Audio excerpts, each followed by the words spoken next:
นับสนุนโดยหอมเย็นชื่นใจยาดมสมุนไพรตรามังกรทองจากอุ้ยอันโอสถ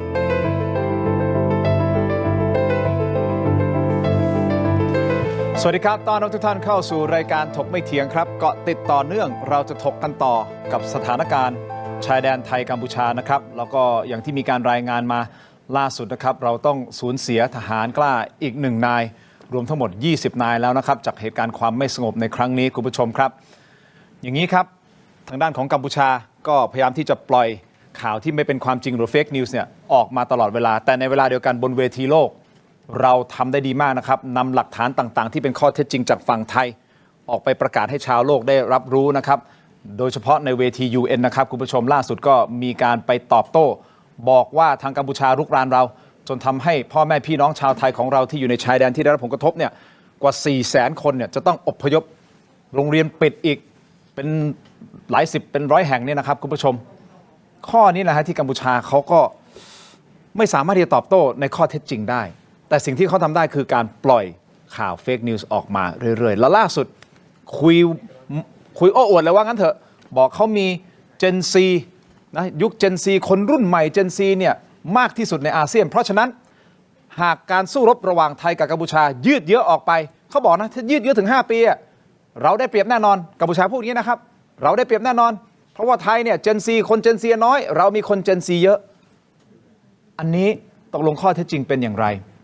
ส่วนมิติการเมืองก็ต้องจับตาอย่างใกล้ชิดเพราะเรากำลังนับถอยหลังก้าวเข้าสู่การเลือกตั้งในวันที่ 8 กุมภาพันธ์ในปี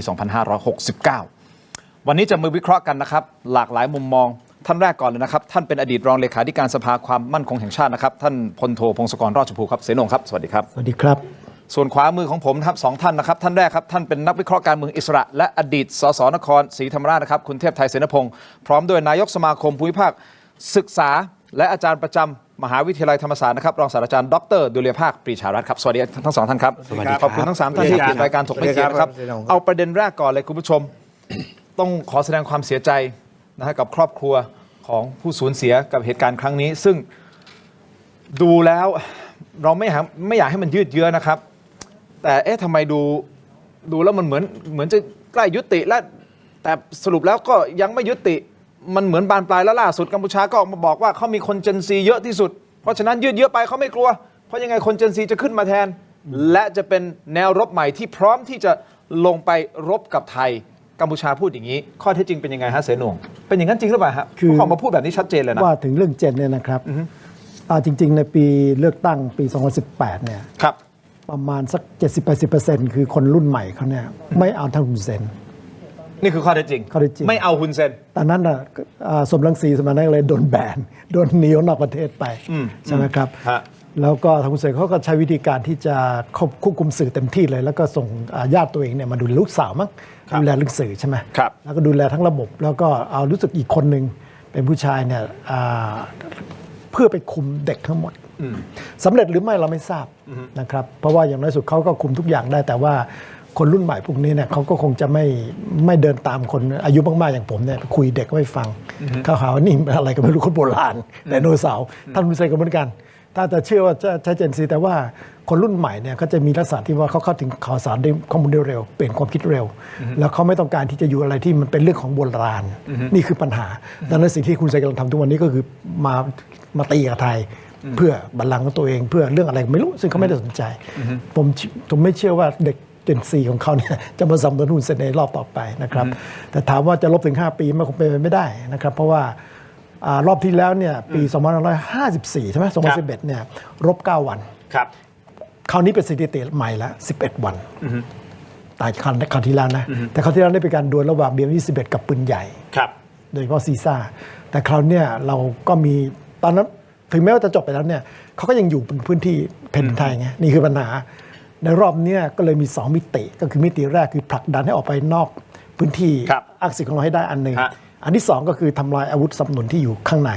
2 อย่างเนี่ยรวมกันจึงจะถือว่าจบงานนี่เป็นการวิเคราะห์ของเสนงนะครับผู้ชมแต่คนที่พูดเรื่องประเด็นเจนซีนะฮะคุณเทพไทยก็คือคุณเขียวรามีซึ่งเป็นรัฐมนตรีประจำสำนักสภาและประธานคณะกรรมการสิทธิมนุษยชนกัมพูชาครับโพสต์บทวิเคราะห์ลงบนโซเชียลเลยนะ นะฮะบอกงี้เลยนะยิ่งเวลาผ่านไปนานเท่าไรกัมพูชายิ่งมีความได้เปรียบเหนือไทยมากเท่านั้นเพราะมีเจนซีเยอะที่สุดในอาเซียนคราวนี้ถ้าวิเคราะห์ทางการเมืองแน่นอนคุณเทพไทยก็คร่ำวอดในวงการการเมืองแล้วก็วิเคราะห์ทั้งการเมืองไทยทั้งต่างประเทศนะครับเจนซีนี่คือเป็นเจนที่จะพลิกได้ขนาดนั้น หมายถึงว่าจะยอมพลีชีพแล้วก็ลงมาสู้รบ คือที่เขาอ้างว่าเจนซีเยอะเนี่ยเพราะว่าคือในช่วงนั้นคนเขาเกิดเยอะ ถ้าเทียบกับเรานะคือประเทศที่มันด้อยพัฒนาพูดตรงๆนะครับมันจะไม่มีการคุมกำเนิดใช่ไหมคนก็จะเกิดเยอะแล้วก็บ้านเมืองมันไม่เจริญไฟฟ้าไม่มีค่ำมาก็นอนเข้ามุ้งก็ลูกก็ดกมีปัญหาเศรษฐกิจมีปัญหาในบ้านก็ทะเลาะกันก็ปลอบใจกันก็ลูกดกเพราะฉะนั้นเนี่ยช่วงนั้นเนี่ยอันนี้สื่อให้เห็นไงว่าเขมรเนี่ยมันไม่พัฒนาในตอนนั้นน่ะบ้านเมืองอื่นเขาคุมกำเนิดเขาพัฒนากันหมดแล้วอันนี้ก็ทำให้เจนซีในยุคนั้นเนี่ยมันเยอะคราวนี้เจนซีเยอะเนี่ยมันจะเกี่ยวอะไรกับมาจะมาเป็นทหารได้มันดีไหมอ่ะเพราะเขากำลังคุยโวบอกเฮ้ยถ้ายืดเยอะไปเรามีเจนซีที่จะมาหนุน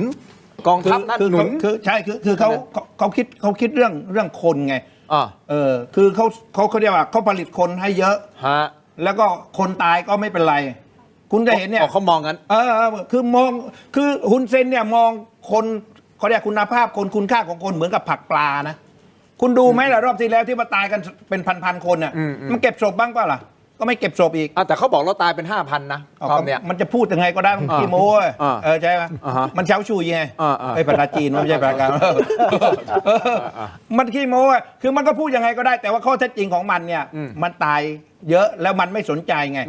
เพราะฉะนั้นเนี่ยเรื่องเจนซีที่มันโม้เนี่ยมันบอกว่าอีก5 ปีเนี่ยมันจะรบกับไทยนะ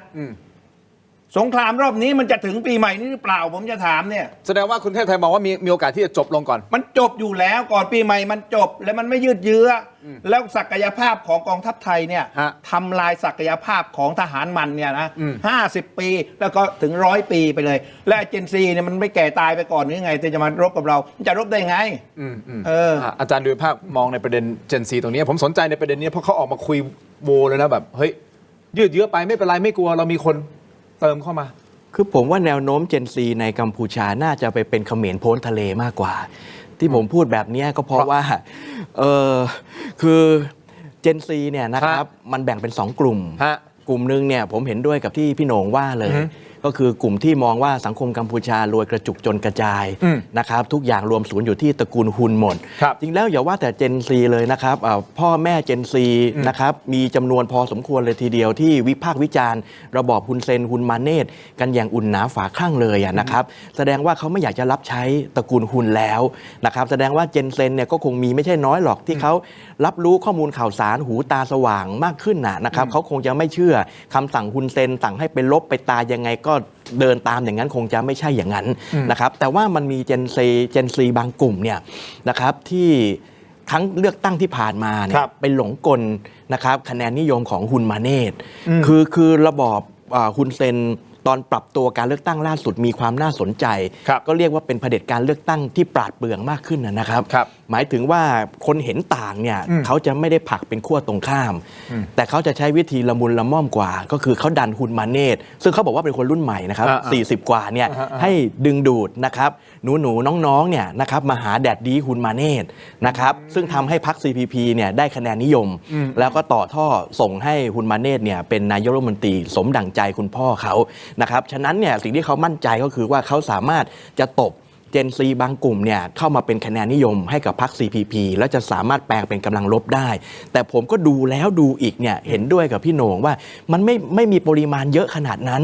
ถึงขนาดว่าเฮ้ยเรียกเจนซีมาลบ5 ปีเลยแล้วทหารไทยประเทศไทยแย่เลยผมว่าไม่ใช่นะครับแล้วถ้านับจากนี้ไปฮุนเซนทำให้ประเทศกัมพูชาเนี่ยสังคมบ้านแตกสาแหลกขาดมีการฟอนเฟกของโครงสร้างประชากรเพราะทหารตายเยอะประเทศถูกคว่ำบาตรเศรษฐกิจแย่ผมก็ทำนายไว้ว่าเจนซีนั่นแหละจะอพยพออกนอกประเทศและจะไปเป็นชุมชนเขมรที่พ้นทะเลหรือที่ต่างประเทศ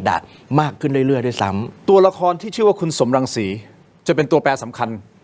สำหรับกัมพูชาไหมฮะในเที่ยวนี้เพราะสมรังสีเขาตั้งรัฐบาลพลัดถิ่นโดยมีแบ็คเป็นยุโรปกับสหรัฐอเมริกาถูกต้องไหมฮะคือรออยู่รอดูสถานการณ์เป็นยังไงแล้วก็โจมตี คุณเซนกับคุณมาเนตอยู่ตลอดเวลาเลยนะครับ แล้วล่าสุดก็มีภาพที่เขาโพสต์แล้วก็เป็นภาพรู้สึกจะ AI เจนออกมาใช่ไหมฮะ เป็นภาพเรือลำใหญ่เดี๋ยวจะทีมงานจะลองเปิดดูนะเขาโพสต์เองเขากำลังจะสื่ออะไรกำลังจะบอกว่าเฮ้ยน่าจะสื่อไปถึงคนรุ่นใหม่ด้วยเจนซีด้วยใช่ไหมฮะถ้าคุณทนระบอบนี้ไม่ไหวมากับผม แน่นอนครับแน่นอนครับ เพราะว่าแฟนคลับฐานคะแนนของสมรังสีส่วนหนึ่งเนี่ยเป็นคนรุ่นใหม่ เป็นเยาวชนหนุ่มสาวอายุยังน้อยๆอยู่นะครับแล้วสมรังสีก็ไปตั้งรัฐบาลพัฒถิ่นแล้วกำลังปลุกระดมมวลชน ผมว่าเจนซีส่วนหนึ่งเนี่ยจะมาเป็นกองกำลังให้กับม็อบของสมรังสีด้วยซ้ำไปนะครับแต่เพื่อจะล้มระบอบฮุนเซนแต่ว่าโอกาสมันยังไม่มาแบบชัดๆเนื่องจากว่าฮุนเซนเขาก็ทริกกี้หน่อยนะครับเขาบอกว่าเฮ้ยสมรังสีเนี่ยเราอย่าเพิ่งทะเลาะกันนะเราเอาความสามัคคีของชนในชาติเนี่ยนะครับลบทับกับเสียมก่อนนะครับก็เลยแตะเบรกสมรังสีเหมือนกันเพราะสมรังสีก็รักชาติเหมือนกันนะครับฉะนั้นเนี่ยก็เลยรอยปรีแยกของชนชั้นนำทั้งสองขั้วเนี่ยยังมีอยู่แต่ยังไม่แยกขั้วมากก็ต้องรอจังหวะโอกาสแม้กระทั่งเรื่องที่บอกว่าสหรัฐอเมริกาจะหนุนสมรังสีผมก็ตอบชัดๆไม่ได้นะครับเพราะว่าสหรัฐอเมริกาก็มีความสัมพันธ์กับฮุนมาเนตนักเรียนเวสต์พอยต์เก่าใช่ไหมครับอันนี้ก็ยังตอบไม่ได้โอเคก่อนที่จะไปที่เสโหนนะครับคุณเทพไทยคิดประเด็นยังไงฮะกับสมรังสีผมสนใจประเด็นนี้เพราะว่ามันต้องติดตามหลายมิตินะฮะคือสมรังสีเนี่ยผมไม่แน่ใจเพราะว่าคือเขาเป็นบทบาทที่สุดในฝ่ายค้านนะตอนนี้นะแต่ว่าผมไม่แน่ใจว่าเขาจะทำสำเร็จในการที่จะกู้ชาติในการที่จะเข้ามาหรือเปล่าแต่ว่าที่ผมสนใจก็คือวันนี้เนี่ยโลกเนี่ยมันก็ต้องการที่จะล้อมกัมพูชาถูกครับแล้วมันจะล้มระบอบฮุนเซนเนี่ยนะซึ่งอันนี้ผมก็เรียกร้องให้รัฐบาลไทยแทรกแซงด้วยตลอดนะเพราะว่าเขาเรียกว่าอะไรต้องสามัคคีชุมนุมไงต้องจัดการด้วยเราเนี่ยอยู่ใกล้สุดไงอเมริกาเนี่ยถ้าเขาจะสนับสนุนเตียบันก็เอาเขาว่ามาเตียบันก็ได้เราก็พร้อมสนับสนุนในฐานะที่ไทยก่อโกงใช่ไหมถ้าจีนจะสนับสนุนเจ้าจักราวุธก็เอาว่ามาหรือว่ายุโรปฝรั่งเศสจะเอาสมรังสีก็โอเคอันนี้เราเนี่ยผมว่าเราก็ต้องเดินเขาเรียกว่าอะไรเดินนโยบายนะแทรกแซงหรือในความมั่นคงของกัมพูชาไงเราต้องไปแทรกแซงกิจการภายในของเขาก็เราแทรกแซงมาโดยตลอดพูดจริงๆนะตั้งแต่โบราณมาแล้วตั้งแต่ตั้งสถาบันกษัตริย์ตั้งแต่ตั้งประเทศกัมพูชาแล้วก็ช่วงเขมร3 ฝ่ายช่วงอะไรเนี่ยนี่ไปถามพลเอกวิชิตยาทิพย์ก็ได้นี่หรือทีมพลเอกโจวลิตยงใจยุทธนี่ก็ได้เราก็ต้องทำระยะยาวมันก็ต้องทำใช่ไหมล่ะยังไงก็ได้ให้ระบอบฮุนเซนเอาอย่างจบไประบบฮุนเซนโค่นระบบฮุนเซนเนี่ยนะล้มไปเนี่ยมันง่ายถ้าหากว่าระบบคนใหม่มาบางคนบอกเฮ้ยคุณเอาฮุนเซนล้มนะคุณไว้ใจได้เหรอสมรังสีเนี่ยไว้ใจได้จากกราวุธไว้ใจได้แต่เตียบันผมบอกไว้ใจได้ไม่รู้แต่ว่ารากมันไม่ลึกเท่ากับฮุนเซนไงฮุนเซนมัน40 ปีรากมันลึกรากแก้วมันลึกจะถอนมันถอนยากไงแต่ว่าสมรังสีเนี่ยนะเตียบันจากอาวุธเนี่ยเหมือนกับถั่วงอกไงดึงมาอะไรก็ได้ไงมันง่ายไงคุณไปวิเคราะห์ขนาดนั้นเขาดูรายการอยู่ให้คุณดูถูกเขาขนาดนี้เขาอาจจะไม่ตอนนั้นมันจะโตเป็นต้นชัยก็ได้เป็นไปได้แต่ยังไงก็ตามก็ย่อมดีกว่าระบอบฮุนเซนที่มีอยู่ตอนนี้ระบอบฮุนเซนและระบอบฮุนเซนมันงอนแน่นมากในวันนี้นะเพราะอะไรเพราะเรตติ้งของฮุนมาเน็ตก็ต่ำมากแล้ววันนี้เด็กฮุนเซนเนี่ยก็โทษฮุนมาเน็ตเขาไม่มีบทบาทอะไรเลยคุณเห็นไหมใน2-3 วันนี้นะไม่ขยับเลยแล้วผมไปเห็นฮุนเซนสั่งโน่นสั่งนี่สั่งนี่ผมไปดูว่ามันตำแหน่งอะไรวะฮุนเซนเนี่ยประธานวุฒิสภาก็บ้านเราก็เทียบกับคุณมงคลสุรสัจจะนั่งประชุมสภาสีน้ำเงินเขาสั่งการเหมือนเป็นผู้นำจิตวิญญาณของกัมพูชาตอนนั้นแหละเพราะนักโค่นล้มคุณเชื่อผมโค่นล้มฮุนเซนก่อนฮุนมาเน็ตเนี่ยเจี๊ยบเคี้ยวก็หน้าฟันไม่ต้องใช้กรามเคี้ยวโอเคเสียหนุ่มคิดไงประเด็นนี้คุณสมรังสีกับสิ่งที่ทั้งสองท่านวิเคราะห์คือตัวของผู้นำใหม่ไม่ว่าไงก็ตามเนี่ยเขาก็อยู่ในประวัติศาสตร์เก่าแก่ว่าเขาก็ไม่ชอบประเทศไทยหรอกถึงแม้ว่าจะช่วยยังไงก็ตามเนี่ยคือเราต้องพยายามเข้าใจนะครับอย่างคุณสมรังสีเขาก็มาบอกว่าไทยนี่ย้ายหลักเขตไอ้ตรงแถวหนองยาแก้วอะไรเนี่ยแล้วก็บอกว่าไทยนี่อย่างนี้ไอ้นี่เราอย่าไปสนใจแต่ว่าอย่างที่ท่านเทพไทยบอกก็คือว่าคุณเซนเนี่ยเขารากลึกนะครับแล้วสิ่งที่เราทำได้ค่อนข้างง่ายนะอันที่หนึ่งก็คือในกรณีที่รอบแรกเนี่ยที่เขายิง21เข้ามาเนี่ยแล้วไปโดนประชาชนยิงไอ้โรงพยาบาลยิงสถานอะไรนะสถานศาสนสถานเนี่ยเราฟ้อง ICC ได้ไหมไอ้ธรรมนูญกรุงโรมเนี่ยฟ้องไปที่ศาลอาญาระหว่างประเทศซึ่งเราควรจะฟ้องไงรัฐบาลไทยฟ้องได้มันฟ้องเป็นกรณีคุณจะไปคิดว่าถ้าเราฟ้องแล้วเนี่ยผู้นำไทยคนอื่นจะโดนฟ้องด้วยคนละเรื่อง เขาเป็นภาคีเราฟ้องในฐานะที่เขาเป็นภาคีเราแจ้งให้ทาง ICC ไปตรวจสอบก็จบเลยพอทำปั๊บมันจะมีเขาเรียกวอลลันก็คืออะไรนะใบจับใบนำจับหมายจับออกไปทั่วโลกปั๊บเขาก็จะบอกเพื่อนๆก็จะบอกก็เพื่อนบารมีหมดละโดนหนุนก็เป็นอันนี้แล้วก็ยังบีบเขาบีบเขาใช่แล้วสแกมเมอร์เราทำอยู่ใช่ไหมสแกมเมอร์เนี่ยคนที่ไปตรวจจับอะไรต่างๆได้ที่เรื่องฟอกเงินเนี่ยก็คือสหรัฐขอสหรัฐเข้ามาถ้าขอสหรัฐเข้ามาปั๊บทำรู้สึกว่าเรานี่ก็เขาร่วมมือกันไอ้ที่เขาจะไปทำเป็นไม่รู้ไม่ชี้อยู่แถวUNSC เนี่ยเวลากัมพูชาเขาอยากขึ้นไปเนี่ยก็อาจจะเปลี่ยนก็อาจจะมาคุณก็จะช่วยคนสหรัฐไงที่ว่าโดนหลอกแล้วก็ดึงจีนดึงสหรัฐเข้ามาดึงญี่ปุ่นเกาหลีใต้เข้ามาตั้งอยู่ในประเทศไทยซึ่งเขาจะประชุมมีวัน2วันนี้มั้งวันพรุ่งนี้วันมะรืนเนี่ยจะมีประชุมจากประชุมประกาศเลยว่าให้มาอยู่ไม่ต้องแค่ประชุมแล้วกลับบ้านไม่เอามาอยู่เลยประเทศไทยจะยินดีเปิดให้แต่เราสามารถที่จะโน้มน้าวสหรัฐอเมริกาได้หรือเปล่าเนื่องจากว่ามันมีข่าวออกมาถูกต้องไหมครับว่ามีการไปจ้างล็อบบี้ยิสต์จากฝั่งของกัมพูชาในการเข้าถึงตัวประธานาธิบดีโดนัลด์ทรัมป์หรือเปล่าไม่แน่ใจแต่ว่าคนที่เป็นคนเซ็นสัญญาเรื่องของการล็อบบี้เนี่ยบริษัทของเขาเนี่ยก็คือโดนัลด์เบนเทนก็เป็นคนที่ใกล้ชิดกับโดนัลด์ทรัมป์เราจะทำอย่างนั้นได้หรือเปล่าเราจะไปถึงขนาดว่าให้เขามาอยู่ฝั่งเราได้หรือเปล่าเพราะว่าต้องยอมรับมีล็อบบี้คอยจัดการให้นั่นคือ1ประเด็นอีก1ประเด็นนั่นคือว่าการเมืองของไทยเราต้องมองไปข้างหน้าแล้วนะครับกัมพูชาก็ดูการเมืองไทยเหมือนกันนะฮะว่าการเลือกตั้งที่จะถึงนี้ในวันที่8กุมภาพันธ์เนี่ยใครจะขึ้นมาเป็นนายกรัฐมนตรีใครจะเป็นผู้นำรัฐบาลและถ้าเป็นพรรคไหนก็แล้วแต่ใครขึ้นมาแล้วแต่เนี่ยเขาจะวางท่าทีอย่างไรกับประเทศไทยคุณผู้ชมครับล่าสุดนิดาโพออกมานะฮะสำรวจคะแนนนิยมทางการเมืองรายไตรมาสครั้งที่4นะครับถามประชาชนนะจะสนับสนุนให้เป็นนายกรัฐมนตรีคือถามบุคคลไหนที่ประชาชนจะสนับสนุนให้เป็นนายกรัฐมนตรีในวันนี้พบว่าอันดับ40.6%ยังหาคนที่เหมาะสมไม่ได้เพิ่มขึ้นนะฮะเพิ่มขึ้นจากครั้งที่แล้วพักกันสักครู่3ท่านคิดยังไงประเด็นนี้สักครู่เดียวถกไม่เถียงครับ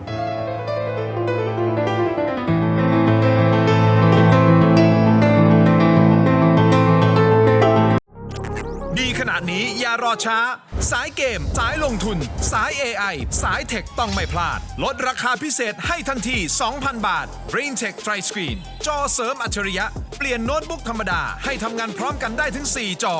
ดีไซน์พับเก็บง่ายพกพาสะดวกมี2รุ่นให้เลือก 17,900 บาทสำหรับรุ่น14นิ้วและ 19,900 บาทสำหรับรุ่น16นิ้วสั่งซื้อออนไลน์ได้แล้ววันนี้เพียงค้น BrainTech Tri Screen หรือ Advice ทุกสาขาทั่วประเทศ BrainTech Tri Screen where thinking meets technology สวัสดีครับผมชัยพัฒน์สีทองนะครับผู้จัดการฝ่ายไปรษณีย์เขต 8เราได้ช่วยชุมชนในการนำสินค้านะครับที่ชุมชนผลิตนะครับเข้าสู่การจำหน่ายผ่าน thailandpostmart.com นะครับก็อยากจะฝากสินค้าของชุมชนบ้านปากน้ำปากพญาให้กับพี่น้องนะครับที่อยู่ทั่วประเทศไทยนะครับช่วยกันสนับสนุนช่วยกันอุดหนุนนะครับโดยผ่านไปรษณีย์ไทยนะครับเพื่อที่จะให้ชุมชนได้เกิดความยั่งยืนนะครับ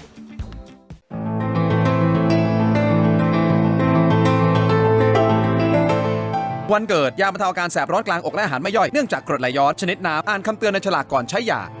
กลับมากันต่อครับรายการถกไม่เถียงครับยังอยู่กับอาจารย์ดุริภาคนะครับรวมถึงคุณเทพไทยและเสโหน่งนะครับอันนี้ผมเอาประเด็นนี้ก่อนที่จะไปเรื่องของนิดาโพนะครับคุณผู้ชมครับเผอิญคุณชูวิทย์กมลวิสิทธิ์นะฮะท่านได้โพสต์ Facebook แล้วก็มีประเด็นที่น่าสนใจนะฮะอยู่ประโยคนึงนะฮะบอกว่าบางช่วงบางตอนของการโพสต์บอกว่าทหารสู้รบตามหน้าที่เพื่อปกป้องดินแดนอธิปไตยของชาติแต่นักการเมืองเอากระแสชาตินิยมมาใช้ในการหาเสียงถือโอกาสเพื่อประโยชน์ของพรรคตัวเองว่าใครว่าพรรคไหนล่ะคุณชูวิทย์ไม่ก็รวมๆมั้งครับรวมๆมาคุณเทพไทยคิดยังไงคุณชูวิทย์ก็มีเป้าอยู่แล้วคือเอาเนี่ยพรรคที่เอาเรื่องชาตินิยมพูดกันตรงไปตรงมานะก็คือพรรคภูมิใจไทยแหละครับเพราะว่าอะไรเพราะว่าคือคนเขาคาดหวังตั้งแต่คุณอนุทินเข้ามาเป็นนายกครับก็คิดว่าคงจะดีกว่าคุณอุ้งอิงอ่ะคนก็คาดหวังแล้วพอแกเข้ามาปั๊บแกก็โหนกระแสกองทัพเพราะแกรู้ว่ากองทัพได้รับความนิยม90%กว่าและแกก็เปิดกว้างเลยว่ากองทัพจะทำอะไรทำแกก็ซัพพอร์ตเต็มที่โดยแกก็ไม่ได้นั่นขยับอะไรมากวันนี้อาจจะเป็นไปได้ว่าคุณชูวิทย์เนี่ยก็พูดถึงว่าพรรคการเมืองบางพรรคที่จะไปโหนกระแสกองทัพการสู้รบเพราะคนอื่นนี่มันไม่มีนี่พรรคอื่นไม่มีใครพูดเรื่องนี้เลยนะไม่ได้ใครขี่กระแสนี้นะครับเพราะฉะนั้นจะไปว่าพรรค พรรคส้มเหรอคือชูวิทย์ตอนนี้ว่าอยู่2 พรรค ฮะ คือพรรคส้มกับพรรคน้ำเงิน ก็คิด การนี้เนี่ย ว่าหมายถึง การนี้ พ พ ร ร ร ร ค ค ไหน ส้มนี่ไอ้เรื่องนี้ในเรื่องนี้เนี่ยพรรคส้มเสียเปรียบอยู่แล้วเขาคงไม่ว่าเขาคงว่าพรรคที่ได้เปรียบว่าได้เปรียบเขาคงว่าพรรคน้ำเงินนั่นแหละกระทบไปยังพรรคน้ำเงิน เดี๋ยวคงได้พูดคุยกันต่อมิติการเมืองนะครับคุณผู้ชมครับแต่ผมขอพูดข้อมูลเพิ่มเติมก่อนที่จะไปที่อาจารย์ดุลยภาคกับเสนงนะครับคุณผู้ชมวันนี้นะครับทางด้านของศูนย์ปฏิบัติการกองทัพภาคที่2นะครับมีรายงานสถานการณ์สู้รบตามแนวชายแดนไทยกัมพูชาก็ประมาณตอนเที่ยงนะครับบอกว่าฝ่ายไทยเนี่ยยังคงปฏิบัติการเชิงรุกและสามารถยึดควบคุมพื้นที่สำคัญได้หลายจุดนะฮะคุณผู้ชมโดยเฉพาะพื้นที่ช่องอานม้าและพื้นที่คณาแล้วไปเจอทุ่นระเบิด PMN2 จำนวนมากเลยนะครับคราวนี้จุดที่รบหนักที่สุดอย่างช่องอานม้าปราสาทตาควายเนิน350นะครับอันตรงนี้แหละครับที่มีการสู้รบหนักแสดงว่าในมุมของยุทธศาสตร์มันมีความสำคัญอย่างมากสำหรับกัมพูชาใช่หรือไม่ครับเสนงและเพราะอะไรยังไงวิเคราะห์เดี๋ยวไปที่อาจารย์ดุลยภาค ประเด็นเดียวกันครับ เรื่องที่ปกติการรบเนี่ยมันจะยึดที่สูงข่มเพื่อจะขึ้นไปตรวจการได้ แล้วก็สามารถที่จะปรับการยิงอะไรต่าง ครับ ๆลงไปยังคนที่อยู่ข้างล่างได้ ครับ นะครับแล้วก็เนื้อ350เนี่ยเป็นที่แย่งชิงกันระหว่างทั้งไทยแล้วก็ทั้งฝ่ายเขามันเป็นที่คับเกี่ยวพอดี ไม่รู้ใครเป็นใครใช่ไหมครับฝ่ายเราก็จะเป็นจะต้องไปให้สุดคือสีน้ำเงิน เส้นสีน้ำเงินของเขาต้องไม้สุดเส้นสีแดง มันก็เลยกลายเป็นที่แย่งชิงกันตรงนั้นถามว่าสำคัญอย่างไร คือถ้าอยู่บนนั้นได้ข้างล่างจบ โอเค ง่ายๆเลย ซึ่งเราก็จะมีพวกปราสาทตาควายใช่ไหมที่จะอยู่ข้างล่างนั้นน่ะมันจะไปไม่ได้หรือที่ช่องอันมานก็677 กับ 500 อะไรอย่างนี้เป็นต้น ถ้าขึ้นมาอยู่ได้2จุดได้เนี่ยตรงช่องอันมานนี่ก็ถูกควบคุมได้ นี่คือวิธีการคิด นี่ถามว่ามันจะอยู่ได้นานแค่ไหนอย่างไรเนี่ยมันก็มีอีกแนวคิดหนึ่งสมัยที่อันนี้ก็เรื่องเก่าแล้ว สมัยที่เรารบกับทางเมียนมาเนี่ยสมัยนั้นก็มีเนินอยู่เนินหนึ่งจำชื่อไม่ได้ลืมไปแล้วเขาก็ต่างแย่งชิงกันแล้วคนทหารเสียชีวิตเยอะเลยสุดท้ายเราเปลี่ยนความคิดใหม่เอาปืนใหญ่ยิงให้เนินมันลาบไปเลย ไม่ต้องอยู่กัน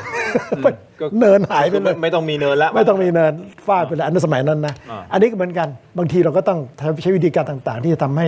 การขึ้นไปอยู่บนเนินนั้นน่ะของเขาเป็นไปไม่ได้อันนั้นเป็นวิธีการทางทหารพูดมากก็ไม่ดี โอเค แต่ว่า เราไม่พูด หลักการเนี่ยใครยึดได้หรือควบคุมได้คนนั้นจะได้เปรียบ อาจารย์ดุลยภาคมีอะไรจะเสริมในประเด็นนี้ไหมครับ ผมคิดว่าเนิน 350 เป็นชัยภูมิแบบสูงข่มนะครับก็ถ้าเราจะยึดครองปราสาทตาควาย เราจะต้องควบคุมเนิน 350 ให้ได้ด้วย แต่ตอนนี้เราควบคุมปราสาทตาควายได้แล้วณ ใช่ ตอนนี้ ครับ แต่ว่า ใช่ครับ จุดนี้ยังไม่ได้ถูกไหม ยังไม่ได้แบบเบ็ดเสร็จนะครับ ครับ คือข้อมูลที่ผมพอได้มาก็คือเนิน 350 กับภูเขาที่อยู่รายรอบเนี่ยมันมีถ้ำมีโตรกหินมีแนวชั้นผาเยอะ หมายความว่าทหารกัมพูชาก็ทำสงครามกลองโจรนะครับรบระยะยาวหลบซ่อนตามหลืบถ้ำอะไรต่างๆ แล้วก็ขุดบังเกอร์ที่ลึกมากพอสมควรนะครับก็สร้างข้อจำกัดในทางยุทธการให้กับทหารไทยทีนี้ทหารไทยจะไปเข้าตีแบบใจร้อนมากๆเนี่ยเราก็เสี่ยงที่จะสูญเสียกำลังพลเพราะพวกนั้นรบแบบกองโจรแล้วเราก็ไป identify เป้าหมายได้ยากอยู่นะครับเพราะว่าเขาหลบเป็นลับลวงพรางนะครับเป็นสงครามใต้ดินก็ใช้กลยุทธ์แบบที่เวียดนามสู้กับสหรัฐอเมริกาคือเวียดนามก็ใช้ลงดินไปแล้ว ลงดินไปทำสงครามอุโมงค์ไปสหรัฐก็เอาเครื่องบินมาทิ้งระเบิด แต่ว่าเวียดนามก็ทนทานได้อะไรเงี้ยถามว่าจะมีวิธีแก้ยังไงผมคือถ้าเป็นสมัยสงครามเย็นนะที่อเมริการบเขาก็ใช้หนูอุโมงค์นะครับนั่นก็คือว่าเป็นทหารอเมริกาเนี่ยมุดเข้าไปในอุโมงค์แล้วก็ใช้ปืน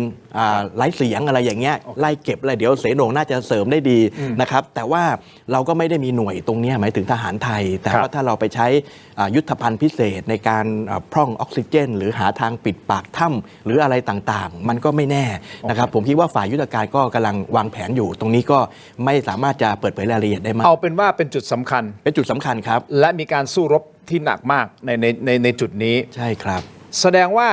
มีโอกาสที่จะยืดเยื้อได้ใช่หรือไม่ครับ หมายความว่า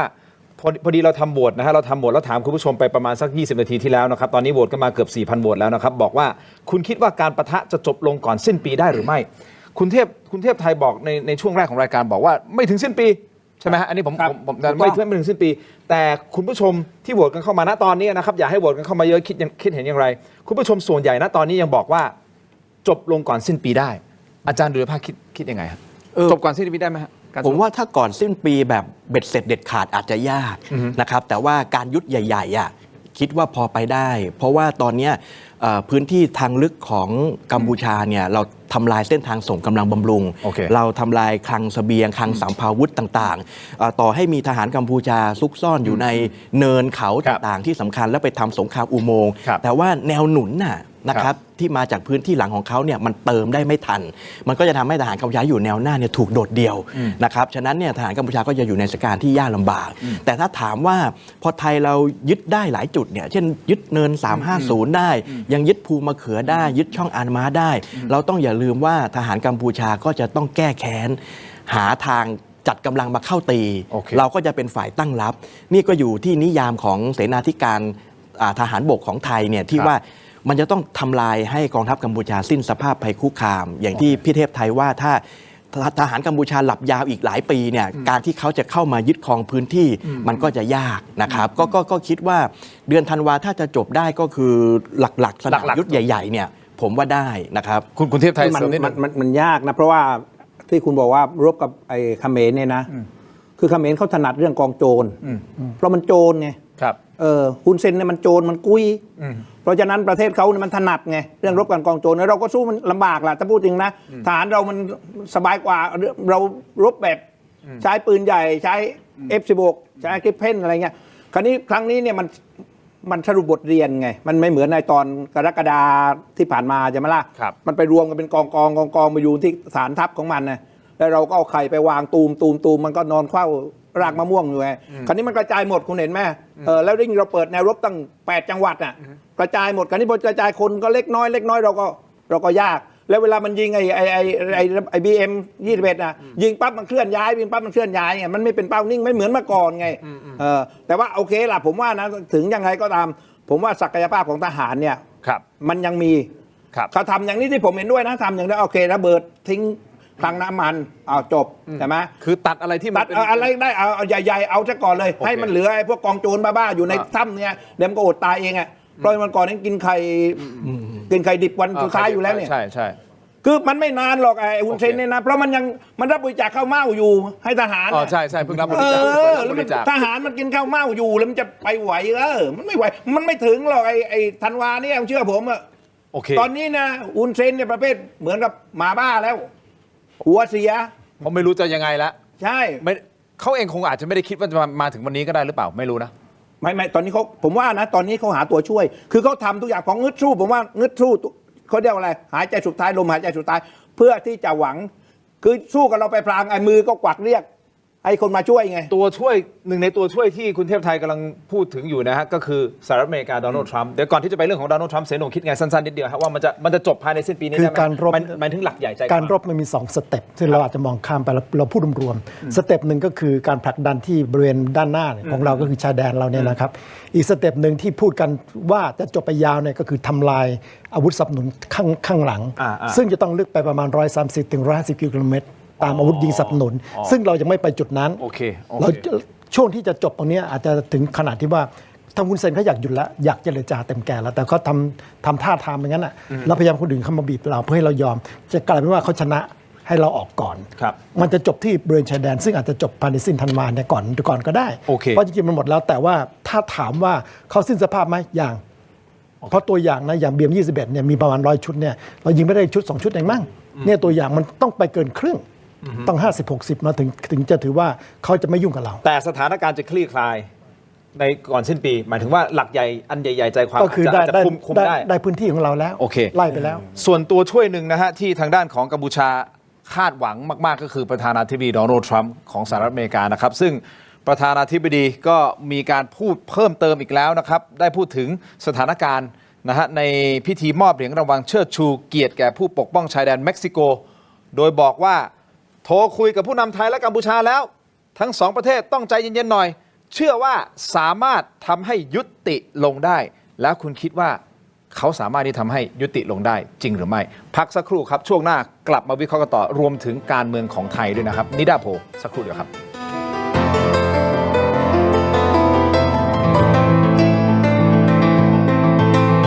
ใครที่มองหาหม้อทอดกรอบไร้น้ำมันไซส์ใหญ่แบบเสิร์ฟได้ทั้งครอบครัวนะครับนี่เลยครับ Seagull Electric หม้อทอดกรอบไร้น้ำมันระบบดิจิตอลขนาด 5 ลิตรนะครับซึ่งวันนี้ผมจะมาทำนะครับเมนูสเต็กเนื้อและไส้กรอกราดซอสพริกไทยดำครับสำหรับหม้อทอดหม้อนี้นะครับควบคุมการทำงานด้วยระบบดิจิตอลนะครับจึงทำให้การทำอาหารของคุณนะครับแม่นยำมากยิ่งขึ้นนะครับนอกจากนั้นนะครับยังมี8โปรแกรมอัตโนมัตินะครับที่จะทำให้การทำอาหารของคุณนะครับสนุกและง่ายขึ้นครับหน้าต่างขนาดใหญ่มองเห็นความอร่อยทุกขั้นตอนมองเห็นอาหารด้านในได้ระหว่างปรุงไฟส่องสว่างด้านในเปิดปิดได้ตามต้องการและสำหรับความร้อนนะครับกระจายทั่วถึงแน่นอนนะครับเพราะได้ใบพัด2ชั้นหมุนเวียนความร้อนรอบทิศทางนะครับกับระบบ Cyclone Air Twin Turbo Technology ครับต้องบอกเลยนะครับว่าหม้อทอดกรอบไร้น้ำมันหม้อนี้นะครับทำอาหารได้หลากหลายจริงๆนะครับนอกจากนั้นแล้วนะครับตะกร้ายังเคลือบนอนสติ๊กนะครับอาหารไม่ติดทำความสะอาดง่ายจริงๆครับ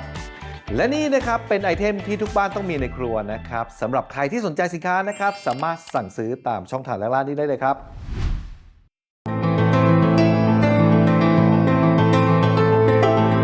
สนับสนุนโดย Lift Up Your Life สร้างสรรค์ความสุขให้ชีวิต Seagull Electric ยาท่าน้ำขาวหารคู่ 49 บาทฝาสีฟ้ามีตัวยาฟีนิลซาลิซิเลตกลับมากันต่อนะครับถกไม่เถียงนะครับผู้ชมครับเอาประเด็นของประธานาธิบดีโดนัลด์ทรัมป์หน่อยนะครับท่านพูดนะฮะเมื่อล่าสุดเองนะครับวันนี้บอกว่าโทรคุยกับผู้นำไทยกัมพูชาแล้วและบอกว่าให้ทั้งสองประเทศต้องใจเย็นๆหน่อย